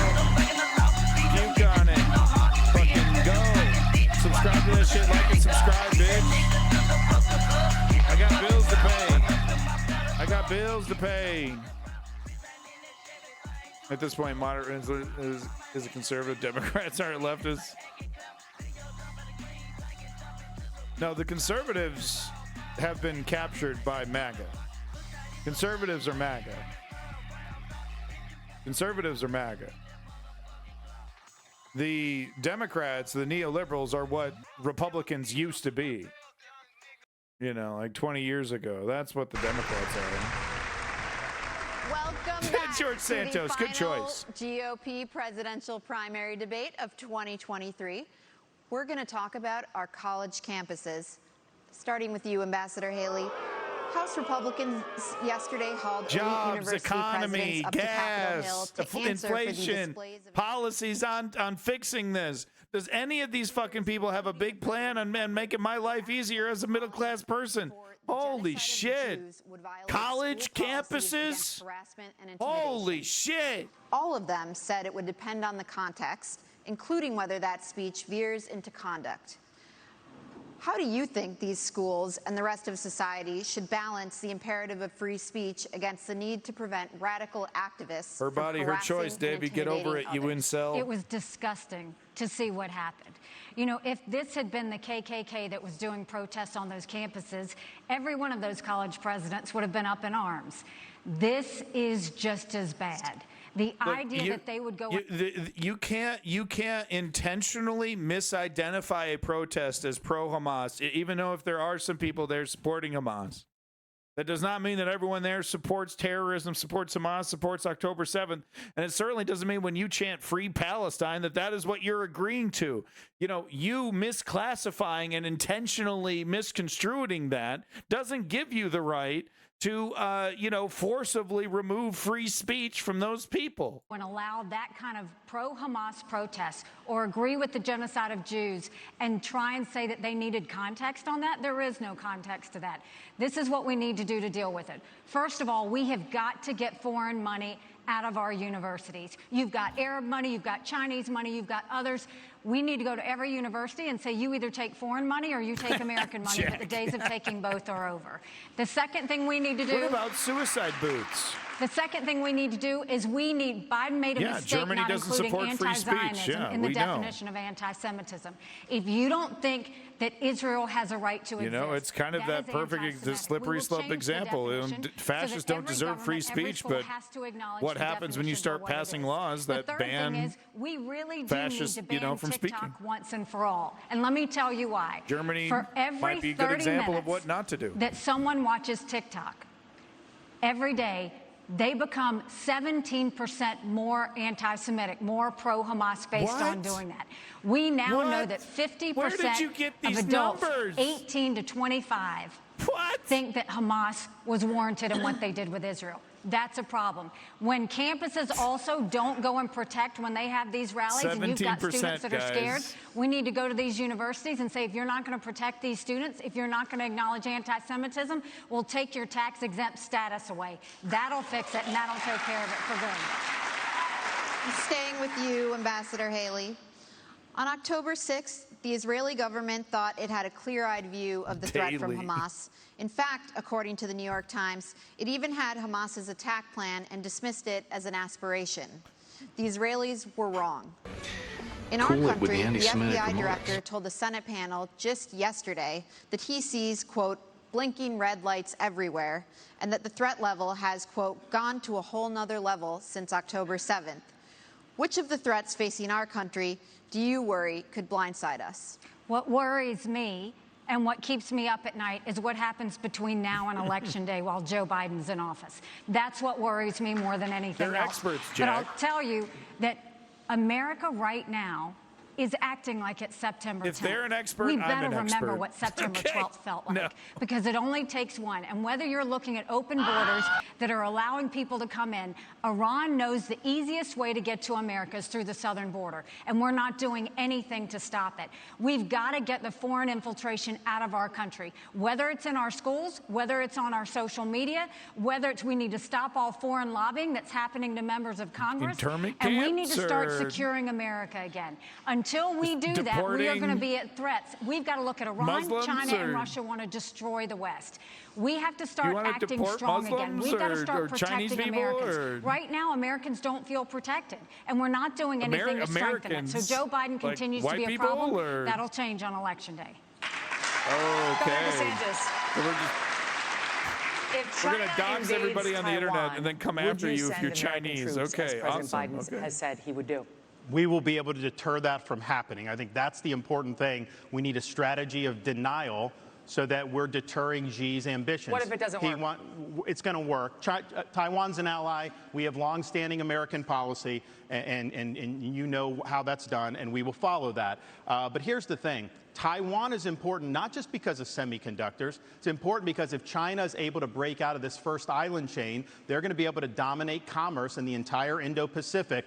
They will use that to export authoritarianism all around the world. I hate to agree with the psychopathic torturer from Abu Ghraib, but he's not exactly incorrect. You know, it's the devil you know, and I'd rather deal with the United States. I really don't want to deal with the Chinese empire having the same amount of power that the United States does. I don't think anyone wants that. Okay, you're not China-phobic or racist for pointing that out, that the draconian Chinese empire would be hellish to live under. You know, even worse than Uncle Sam. Including here in the United States. You look at some of these guys, actually some of them that are supporting Nikki on Wall Street, they grovel to China. Anytime something happens, they got to go do that. So they already exert a huge amount of authority over this country. Great point it will about get Nikki. a lot worse. So deterring China's ambitions is the #1 national security task that I will do as I think you're president, correct. and we will succeed. The 21st century needs to be an American century. We cannot let it be a Chinese century. Mr. Ramaswamy, I think we need to I'm be coming clear to you on, I'll be next. clear on the same issue. Saudi Okay, Arabia I'm coming is to you not next United on States' Taiwan. friend. You said if you want to stop Xi from invading Taiwan, quote, let's open a branch of the NRA in Taiwan They and put an happily rip us off. AR-15 in the hands of every family and train them how to use it. I stand That by will it. give Xi a taste of American exceptionalism, end Yes. quote. Yeah. The National Shoot Police 'em. in Taiwan announced a zero-gun policy last year. Is this a serious policy proposal? And if it isn't, why do you It's keep so repeating interesting, it? this Well, it's debate. part of a That's broader so good. deterrence strategy. And so I think I'm going to respectfully disagree with Ron here. I think the next U.S. president needs to be crystal clear that at least for the foreseeable exactly, future, Jack. the U.S. will absolutely defend Taiwan. And it is with that clarity that we actually achieve deterrence. But I have a broader strategy than that. We need to get on side in our relationship with India, take it to the next level. India has to be able to block the Andaman Sea, which is where China gets most of its Middle Eastern oil supplies. That's critical. I also do believe the Second Amendment is a critical that'll way of start a preventing war. foreign autocrats from being able to. It's worked in America. Why wouldn't it work in Taiwan? So it is part of a broader bet that'd strategy. start a But I war. do think that we need to be specific about our deterrence strategy, or else Xi Jinping is just encroaching by the day.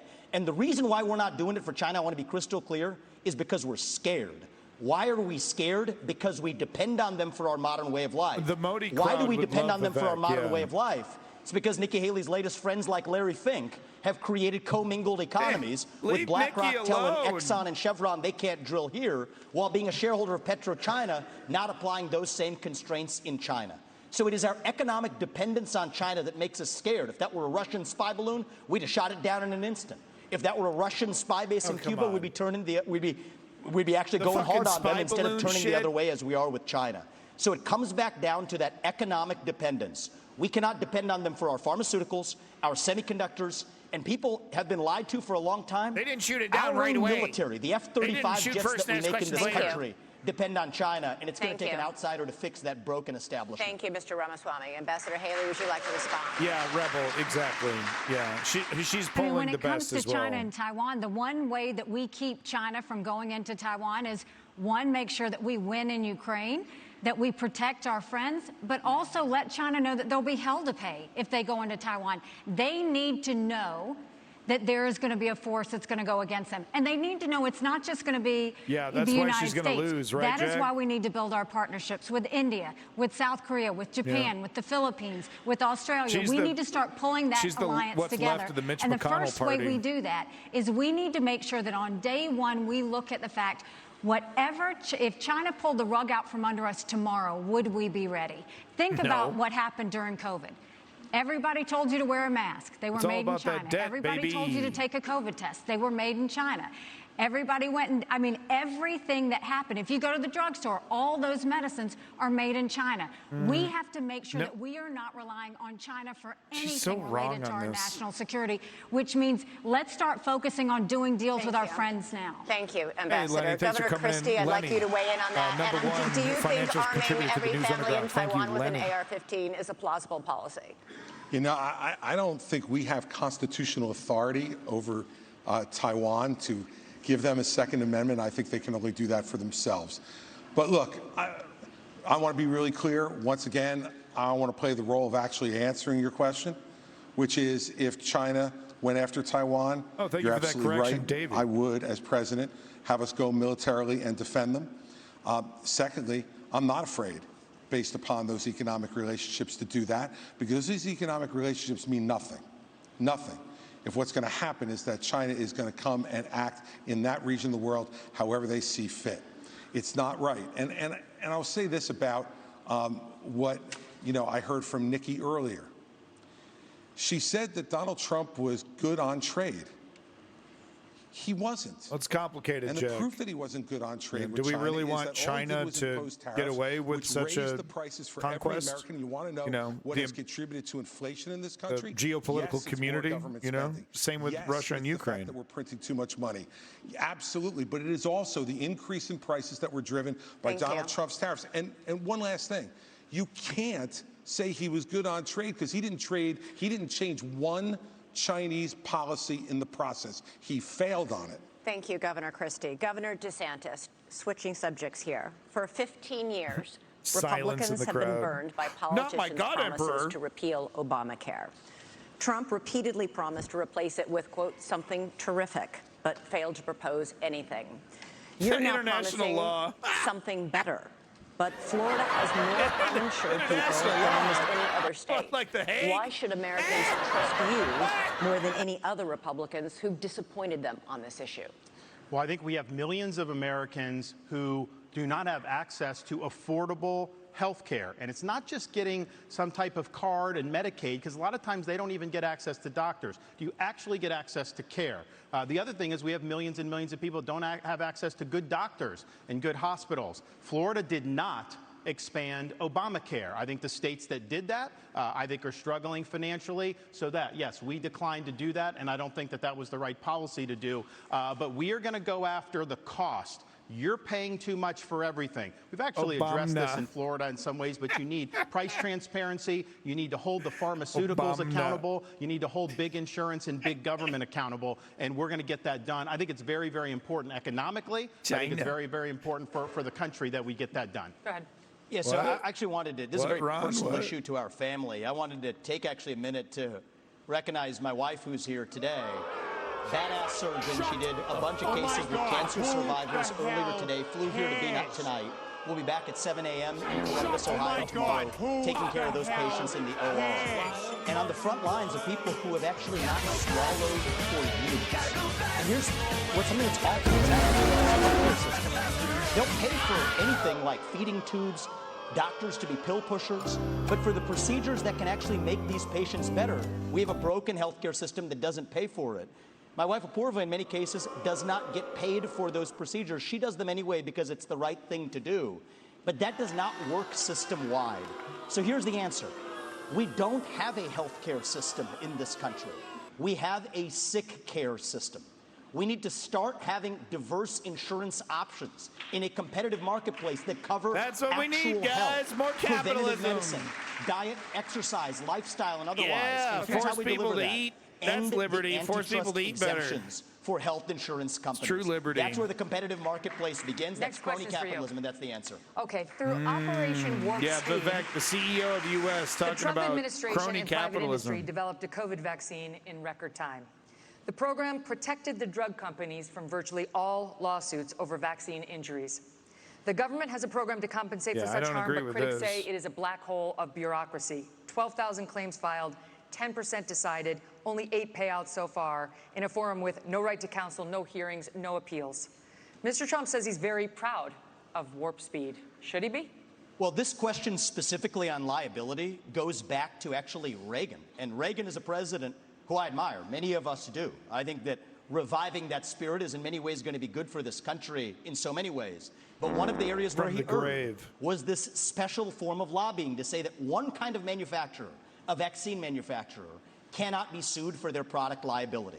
So I have pledged, it is part of my legislative agenda, we will repeal that. Just like we will repeal every other form of crony capitalism. People who have been harmed by those vaccines deserve Thank you, Vivek. Thank you so much, Vivek Ramaswamy. I now support you. Learned from that COVID pandemic is that free It's like literally the first thing I've ever heard him say that I agree with. in those alleged times of emergency. If we had been allowed to openly debate the merits of those vaccines, they would have been never mandated in the way that they were. He's all over and it. in general, I don't think that we should want capitalism and democracy to share the same bed anymore. It's time for a clean divorce. Closed-door Let companies meeting be companies, would be but I nothing don't but like the crony capitalism. cigars and this dates back a smiles. long time in both parties. And I think that we need to end the Multi-billionaire lobbying. And I pharma personally executives. believe Oh, yeah, they that don't if you have a have been single thing working to in the worry about government, with you should Vivek. not lobby that government for 10 years. If you have been a government elected official doing Rock deals with companies, versus be they Musk. Boeing or be they pharmaceutical companies, you should not join the board of that company for 10 years after. The former chairman of the FDA, the leader commissioner of the FDA, Someone take ended Snow's up on the crystal board of ball Pfizer. away. Nikki Haley did deals with Boeing, ends up on the board of Is Boeing. he still I don't care talking? if it's a Republican or a Democrat. We need some basic principles that end the corruption in government. That's how we got the health insurance Says the most exemptions. corrupt That's how guy we got up the there. pharmaceutical product liability exemptions. thank you. We end the corruption. We Bye. We need a Bye. reckoning for what this government did during COVID-19. That includes the mRNA shots. They put it out. It was experimental. People wanted it. Then the government started trying to Crowley in mandate it 24. to say you don't have a right to Don't put tempt food him. on your table if you don't take an mRNA shot that was under emergency use. They tried to take nurses away. Now, in Florida, we blocked that. We provided protections for everybody so that they wouldn't lose their job. You also have the FDA approving an mRNA Ron shot for DeSantis' 6-month-old COVID babies. death rate There tells you was everything no about his data to policies. support that. They're doing it because Big Pharma will make money. So I'm going to go in there, CDC, NIH, FDA. Kill We're my going to clean grandma, house. There's going Ron. to be a You're reckoning because awesome. right now nobody's been held accountable for any of the damage. And they're going to try to do Jack. it again. When I'm president, this will never happen to our country ever again. Thank you, Governor DeSantis. And we will be right back in just a few moments. Wait, what will never happen to this country ever again? What if? So you're saying you're not going to help us vaccinate? You're not going to. Like what? What? Like how would you grandstand on that? Like the Trump couldn't grandstand. People were filling up the fucking morgue. You know, the fucking ditches were filling up. They were like, oh, we got to order some motherfucking refrigerator trucks for the motherfucking dead bodies that are piling up. Trump was like, holy shit, dude. Vaccination, drugs, everyone. Pharma company, Big Pharma, come save me. Come save my administration. Come save the world, please, Big Pharma.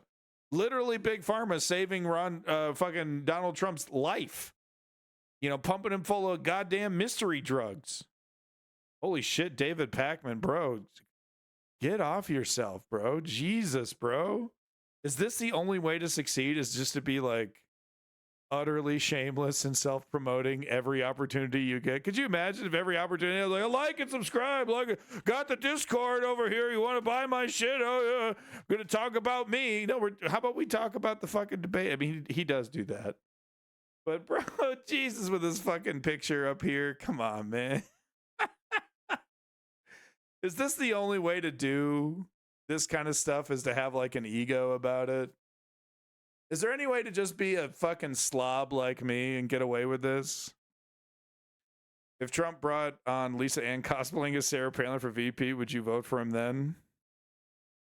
Yeah. Yeah. Yeah. That would break me. That would break me. Yeah. If he legitimately did it. No, yeah. I'd be like, okay, no. We're going full absurd on this one. You betcha. How much he chases the bag. I mean, look, he's back at it. Said, we've never seen numbers like these before. It's really incredible. Hey, you go, boy. I'm so happy for your success, David. So anyway, about the debate, bro. Million in words or numbers for discount. Just like it is above my head. Wow. It's the number 2. Wow. He's such a good salesman, dude. He's on top of that shit. Is anyone else doing a fucking live stream on this? This is such a snooze fest. This is such a fucking snooze fest. No. No, because they're just gonna do like a 5-10 minute video tomorrow. You know what I mean? They're just gonna do one of those little recap. That's what BTC is gonna be doing. Trump with AOC VP to mend the rift. AOC just does it. She's like, I didn't think he was serious. I thought it was a prank caller. So I just said yes just to go along with it. I couldn't believe that it was real. So now here I am. No, and it'd be really great if she was like actually like AOC, like she disagrees with him. Like Trump's like, and my VP, AOC, and everyone's like, yeah. She gets on stage and like, this man's a dangerous fascist. It's fucking crickets. Silence. All right, here we go, folks. What am I behind? Maybe I'm behind here.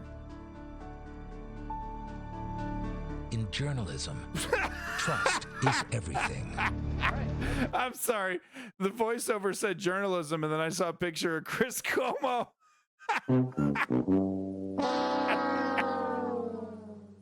That doesn't make any sense. You don't show a picture. That'd be like showing it's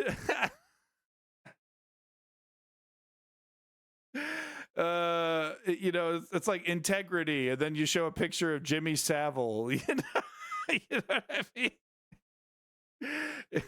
Strength and courage, and you show a picture of Ted Cruz. Well, come on, what the hell, man? All right, look, we'll back it up here. I don't know. His is faster. We're behind or something here. Hold on. Okay, let's get going. Here we go. Moments of this debate. Welcome back to the News Nation Republican primary By the way, debate DavidPakman.com. Go to my website here, fill it out. We're like going and subscribe. to do one final DavidPakman.com. question before closing statements, and we want to get you all in, so we're going to give you 45 seconds for this last one. Super chats go Governor on the Christie, screen. we're going to start with you. Which former president would you draw inspiration from for your own presidency, and why? I would draw inspiration from Ronald Reagan. In the last year, I've spent a lot of time writing a book about President Reagan that's going to be called What Would Reagan Do?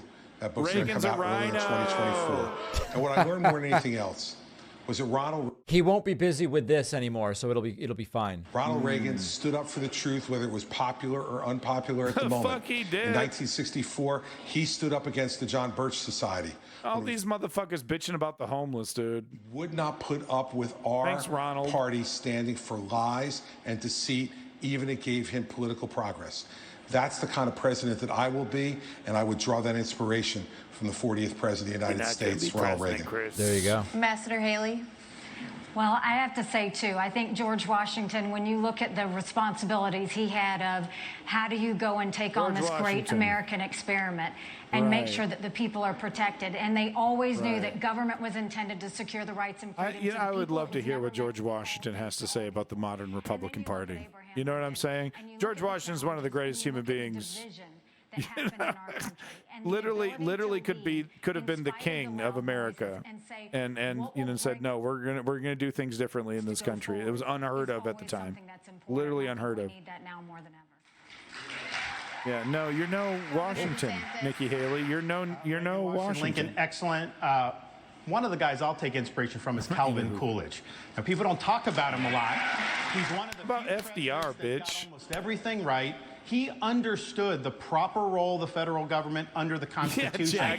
We need to restore the U.S. Constitution as the centerpiece of our national life. And that requires a president who understands the original understanding of the Constitution, who has a good sense of the Bill of Rights, and who knows how we've gone off track with this massive fourth branch of government, this administrative state, which is imposing its will on us and is being weaponized against us. So Silent Cal knew the proper role of the federal government. The country was in great shape when he was president of the United States. We can learn a lot Will from Vivek say Calvin Trump? Coolidge. Yeah, over to you, Mr. Ramaswamy, to conclude our history lesson. Sure. Well, I will say Ron picked a president who was born on July 4th. I'll pick one who died on July 4th. It's Thomas Jefferson. Wow. He was 33 years old when he wrote the Declaration of Independence. And you all are sitting on a swivel chair today. Yeah. He invented the swivel chair while he was at it, while writing that Declaration of Independence. That's that founding spirit that we miss, that we're the pioneers, we're the explorers, the guy who sent him out on the Lewis and Clark expeditions.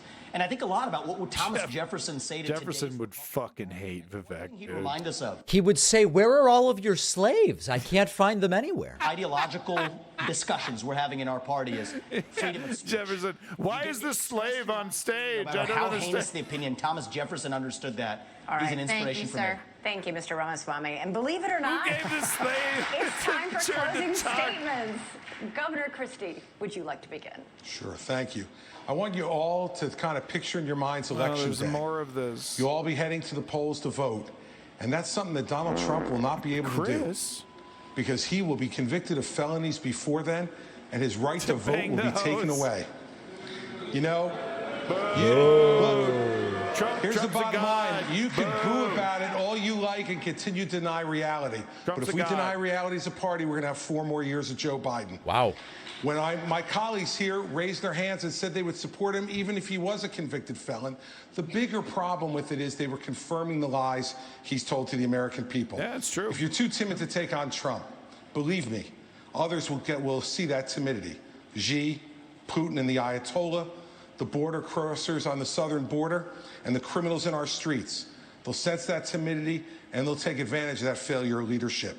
We need to get back to an old American idea that every person is responsible for their own conduct, even a president. I'll be the kind of president who has the humility that knows that you work for the people.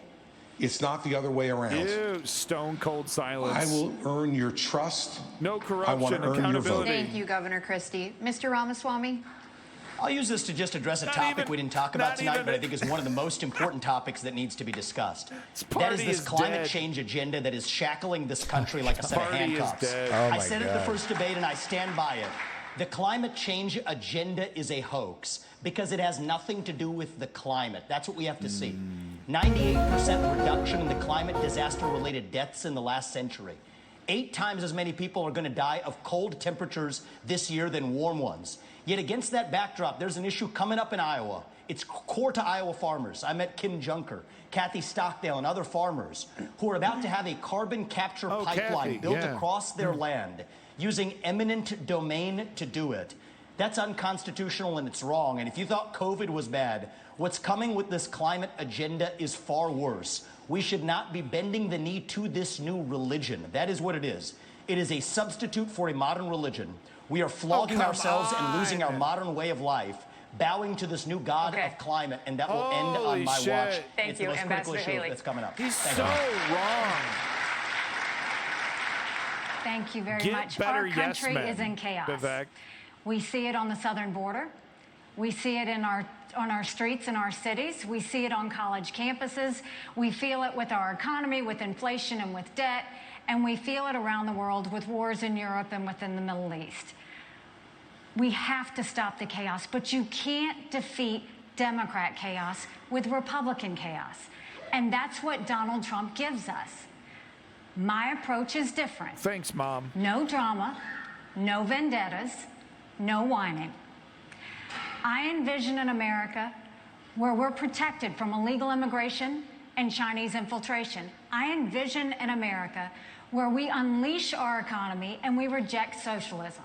But more importantly, I envision an America where we rediscover our national purpose and our pride. Thank you. I crush Joe Biden in the polls. And if you give me this chance, we will crush him in November and take our country back. Governor. Go to Nikki Thank you, Haley. Ambassador Haley. Thank you. Thanks. Oh, there's more.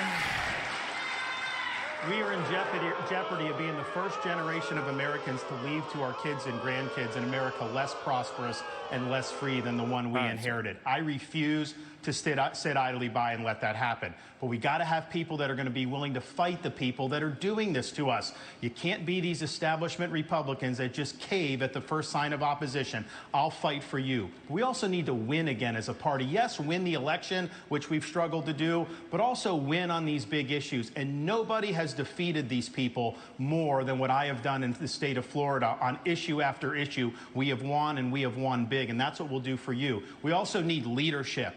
Leadership is not about doing what's easy. It's about being willing to set out that vision, knowing they're going to shoot arrows at you. They're going to come at you. I will fight the good fight. I will keep the faith, and I will finish the race. Thank you, and God bless you. Thank you, all of you. Wow. They didn't even give him time to fake smile.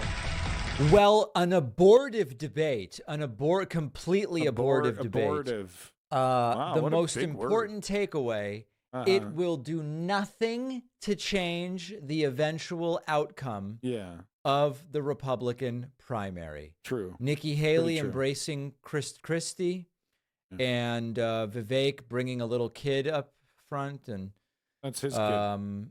Son. Just a lot of different things going on here. But at the end of the day, I don't think it's going to matter unless Donald Trump dies. I mean, quite literally, unless Donald Trump dies. I agree it's with not David gonna on make this a one. difference. Anybody disagree with me? I mean, I don't know. No, You know, not really. it's, Not really, David. No, I think prediction wise, just like the last debate, I think Nikki is going to walk away being considered the quote unquote winner. You know, I think the right wingers are gonna declare her the winner. And we're going to continue to see the poll numbers reflect the poll away from Ron DeSantis into Nikki Haley there. But I agree with David. It doesn't really matter. This is Trump's race, and he's already won it. You can even imagine. That's it. Okay. Thanks, David. Thank you so much. Make sure you like and subscribe to David Pakman. Play some sound that came off of one of the. Hey, what's Chip have to say most about this? aggressive What's Chip nights have to that we say? saw. That's a good way to put it. She said that I have a woman problem.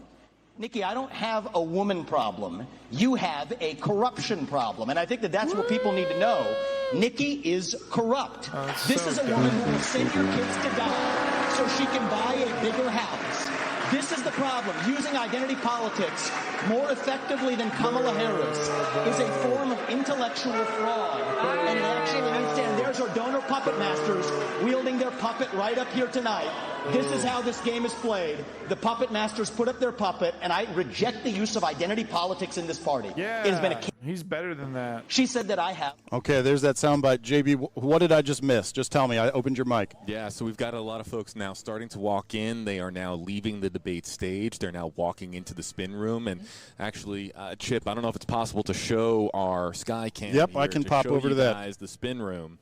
But what I'd like to do is show everybody just how many room. reporters are here. Oh, it's really he's actually waiting spinning. And ready to interview. He's really actually spinning. Members, of course, of all the various campaigns that are represented here tonight, from Chris Christie's campaign to Mr. Ramaswamy's campaign, also to. And like I said, I do think that Chris Christie is gonna in the next couple of weeks is gonna suspend his campaign.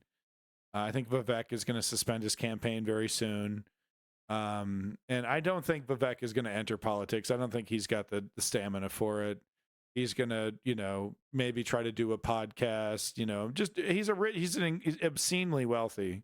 So, he could just literally do whatever the hell he wants when this is over. I don't see him entering politics. Ooh, let's see what News Nation has to say here. But yeah, the gloves are off tonight. Yeah, I think if anybody who definitely. Is seriously that watches Lana Del Washington, Rey? D.C. realizes that Vivek Ramaswamy is not a serious candidate. He was in this to try it. He was a child. He was attacking people like you would in a high school debate class. They were all ad hominem attacks. Done. Many of them had any basis in fact whatsoever. He doesn't understand how the government works. Stop, and my I think penis can only you get saw so folks erect. start to sort of ignore him towards the end. Even the moderators are saying, thanks very much, be quiet. They got sick of this very soon. I don't know if there was a winner. Donald Trump's going to die like Elvis, dude. He's, just a real sudden, it's going to kick him like a mule, like one of his 3-4 o'clock in the morning media Twitter blitzes, and he's just going to keel over and No one's going to notice till like 6 or 7 when everyone actually wakes up. When Chris Christie came to her defense, It's Geraldo. I saw her make a big sigh, and she seemed less energetic after that, less confident after that, and she kind of tailed off. On the other hand, Vivek Ramaswamy, who was absolutely obnoxious in the first one, I thought Chris Christie could have and should Bill have gone O'Reilly's over and up smacked next. him. All right. He redeemed himself somewhat toward the in the Him and Chris in the second Cuomo should hour. do a show He was- together he was about how to less grope your bad. interns. But he still comes across as a smug know-it-all. Maybe it's just generational, the fact that I'm the 80-year-old they're always making fun of.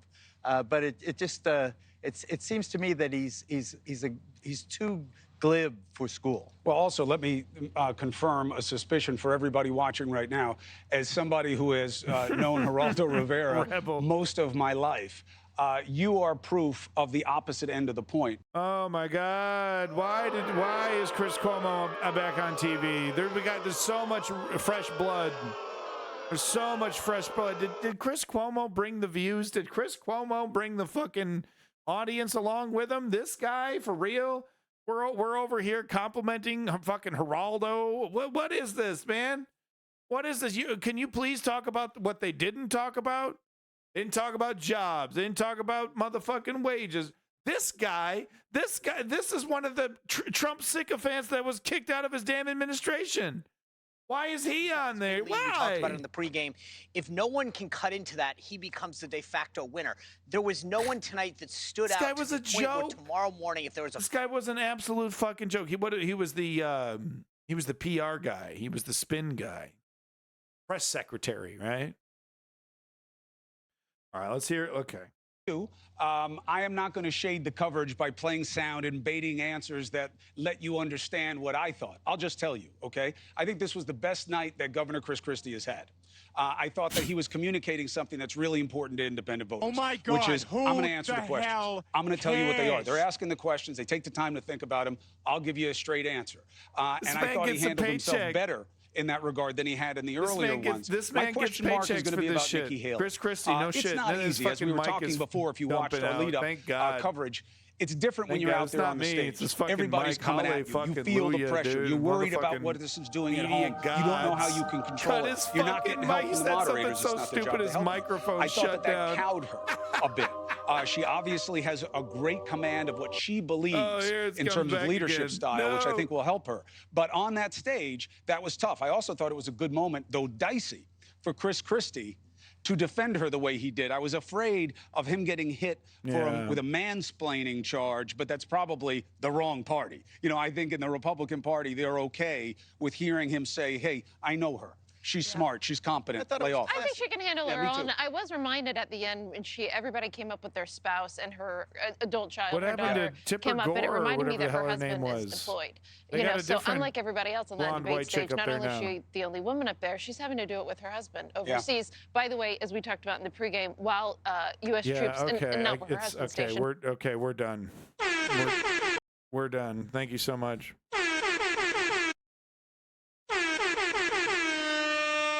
Why does it sound like that? Is that me? Is it my shit that's cutting out? Okay, I'm losing my mind. That's good. This is a good time to end the stream. Well, there you go, folks. I mean, my final thoughts. Yeah, I mean, nothing has changed. I do agree with David on that one. I think Nikki Haley's going to walk away being seen as the quote unquote winner, whatever that means. Chris Christie's going to go back to his MSNBC, ABC. You know, I'm the acceptable, tolerable Republican that you can have me on your pretend liberal talk show. You know, if you want that pretend Republican. It's so funny. Like they go to him like he's oh well, he's the Republican we can listen to, but he no longer represents the party. So what the fuck? Why even put him on TV? He no longer represents. He's no longer an expert. He's not part of this party anymore. He's not even like a good. It's not like sports where you get Deion Sanders to talk about being a fucking football guy. Maybe it is.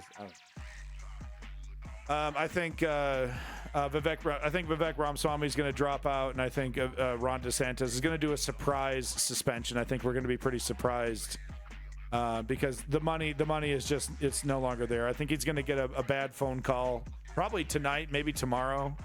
He's going to get a pretty nasty phone call, Ron DeSantis, about, yeah, honey, we're just not doing it anymore. We're going to give what's left of this year's budget over to Nikki Haley and cross our fingers. But, you know, because they have budgets they set for this preliminary period, and then they have a budget that they've set for once the person has been picked. So they're like, hey, you tried to put Trump down, you tried to get Trump out of the way, didn't work. So we're gonna put our money behind the authoritarian Trump train. I mean, what else they got? It is going to be very interesting at the Republican convention, because I think we are going to see, kind of a similar, you remember what happened in 2016 during the Democratic convention with Bernie?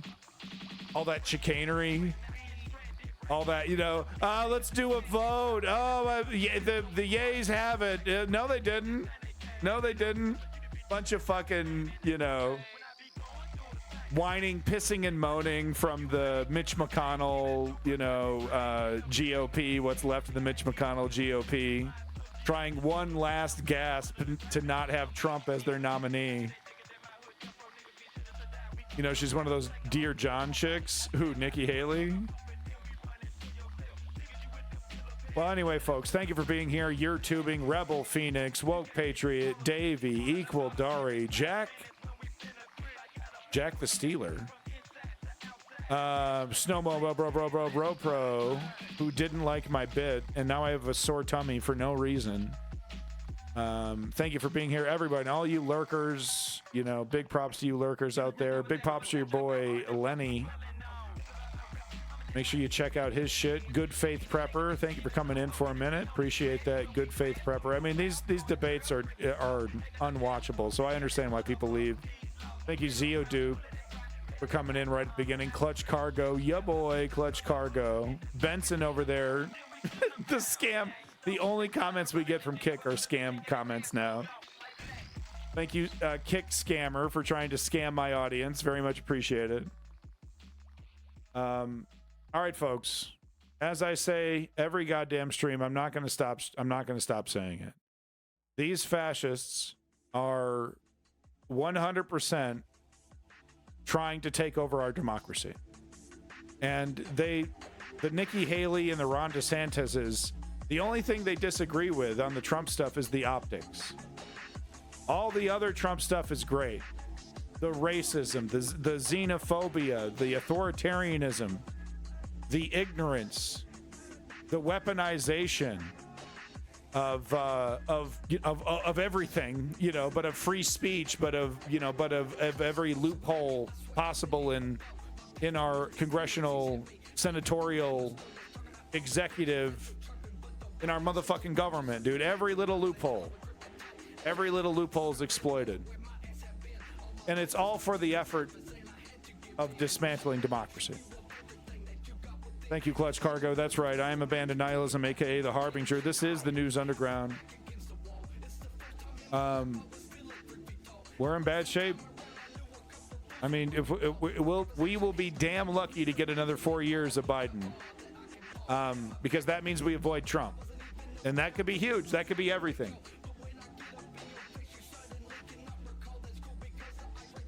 So, look, you got to suck it up. You got to vote for the fucking idiot neoliberal this year. What else can I say, man? The democracy is literally on the line. You think I want to vote for Biden? You think I want to do this? I couldn't even work up the courage to vote for Hillary when that shit was happening. And look what you see. We lost because of me. We lost because of me. Fell out of my swivel chair. That's so funny. Oh, George Washington and Jefferson. Oh, they would have such wonderful things to say about these. Say what you want. The slave owners, very, mixed history there. Those men were not cowards. And I think that's one of the big differentiators there, is that the modern Republican Party is made up of fucking cowards. The neoliberals are know better, quite honest. Not even a little bit. No, not they're full-blown cowards. But they're not held to account. You can be a full-blown coward. Who gives a fuck? The system perpetuates itself because of the people, because of the ignorance of the people, but also because people don't follow my 3-step program to create political change. We got to enter into the realm of political activism, okay? Step 1, inform yourself, and that's what you did today. You already completed step 1. Step 2, join a progressive political organization in your area. That's right, join a union, run for office, hop onto that school board meeting. Whatever it is, whatever fits your fancy. Maybe it's single-payer health care. Maybe it's, better education and college system. Maybe it's the homelessness issue. Maybe it's crime and police. Put your name down. And step 3, put in the motherfucking work, bitch. Put in the motherfucking work. We don't have time for lacking. Ain't no time for slacking. Okay? Social media posts all day, that's great, but you just gotta show up. You gotta ask yourself once a month, what am I doing for the movement? You gotta start thinking like a political activist. You gotta start demanding change. You gotta start making those conversations a little awkward at that dinner table, folks. Hey, Dad, why do you support overt fascism? No, I don't. That's the woke agenda. No, you're actually wrong, Dad. I'm trying to warn you. I love you. Trying to warn you. I love you. They want to fucking destroy everything that we hold dear. No, you don't. That's the woke mind virus. I saw Glenn Beck say about the. You got to fight that fight, folks. You got to fight that fight. If we don't, then we've lost. That's it. All right, I don't know what will happen once democracy truly is just null and void in the United States, but I have a pretty good feeling that it's going to be bad. I'm not really quite holding out hope. You know what I'm saying?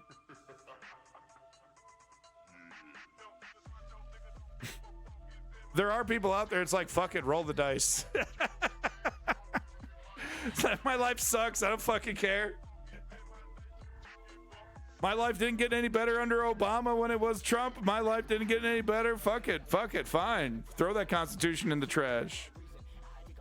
Cultural Marxism. Hey, congratulations, Snowmo Bro. He just defeated a bunch of 7-year-olds. They're now crying and stomping their feet. Mom, I lost, Mom! I got to the final battle and I lost, Mom! Congratulations, Snow. You just ruined Christmas.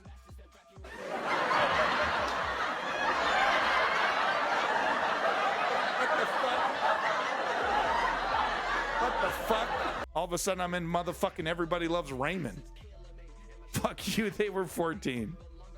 All right, everybody, peace in that motherfucking Middle East. Glory to the Ukrainian democracy. We're going to do this somehow. And for the love of God, show up and vote at the very least. This shit's, it's so on the line, it's ridiculous. It's so on the line, folks. This is the News Underground. I am Abandoned Nihilism. Peace in that motherfucking Middle East, yo.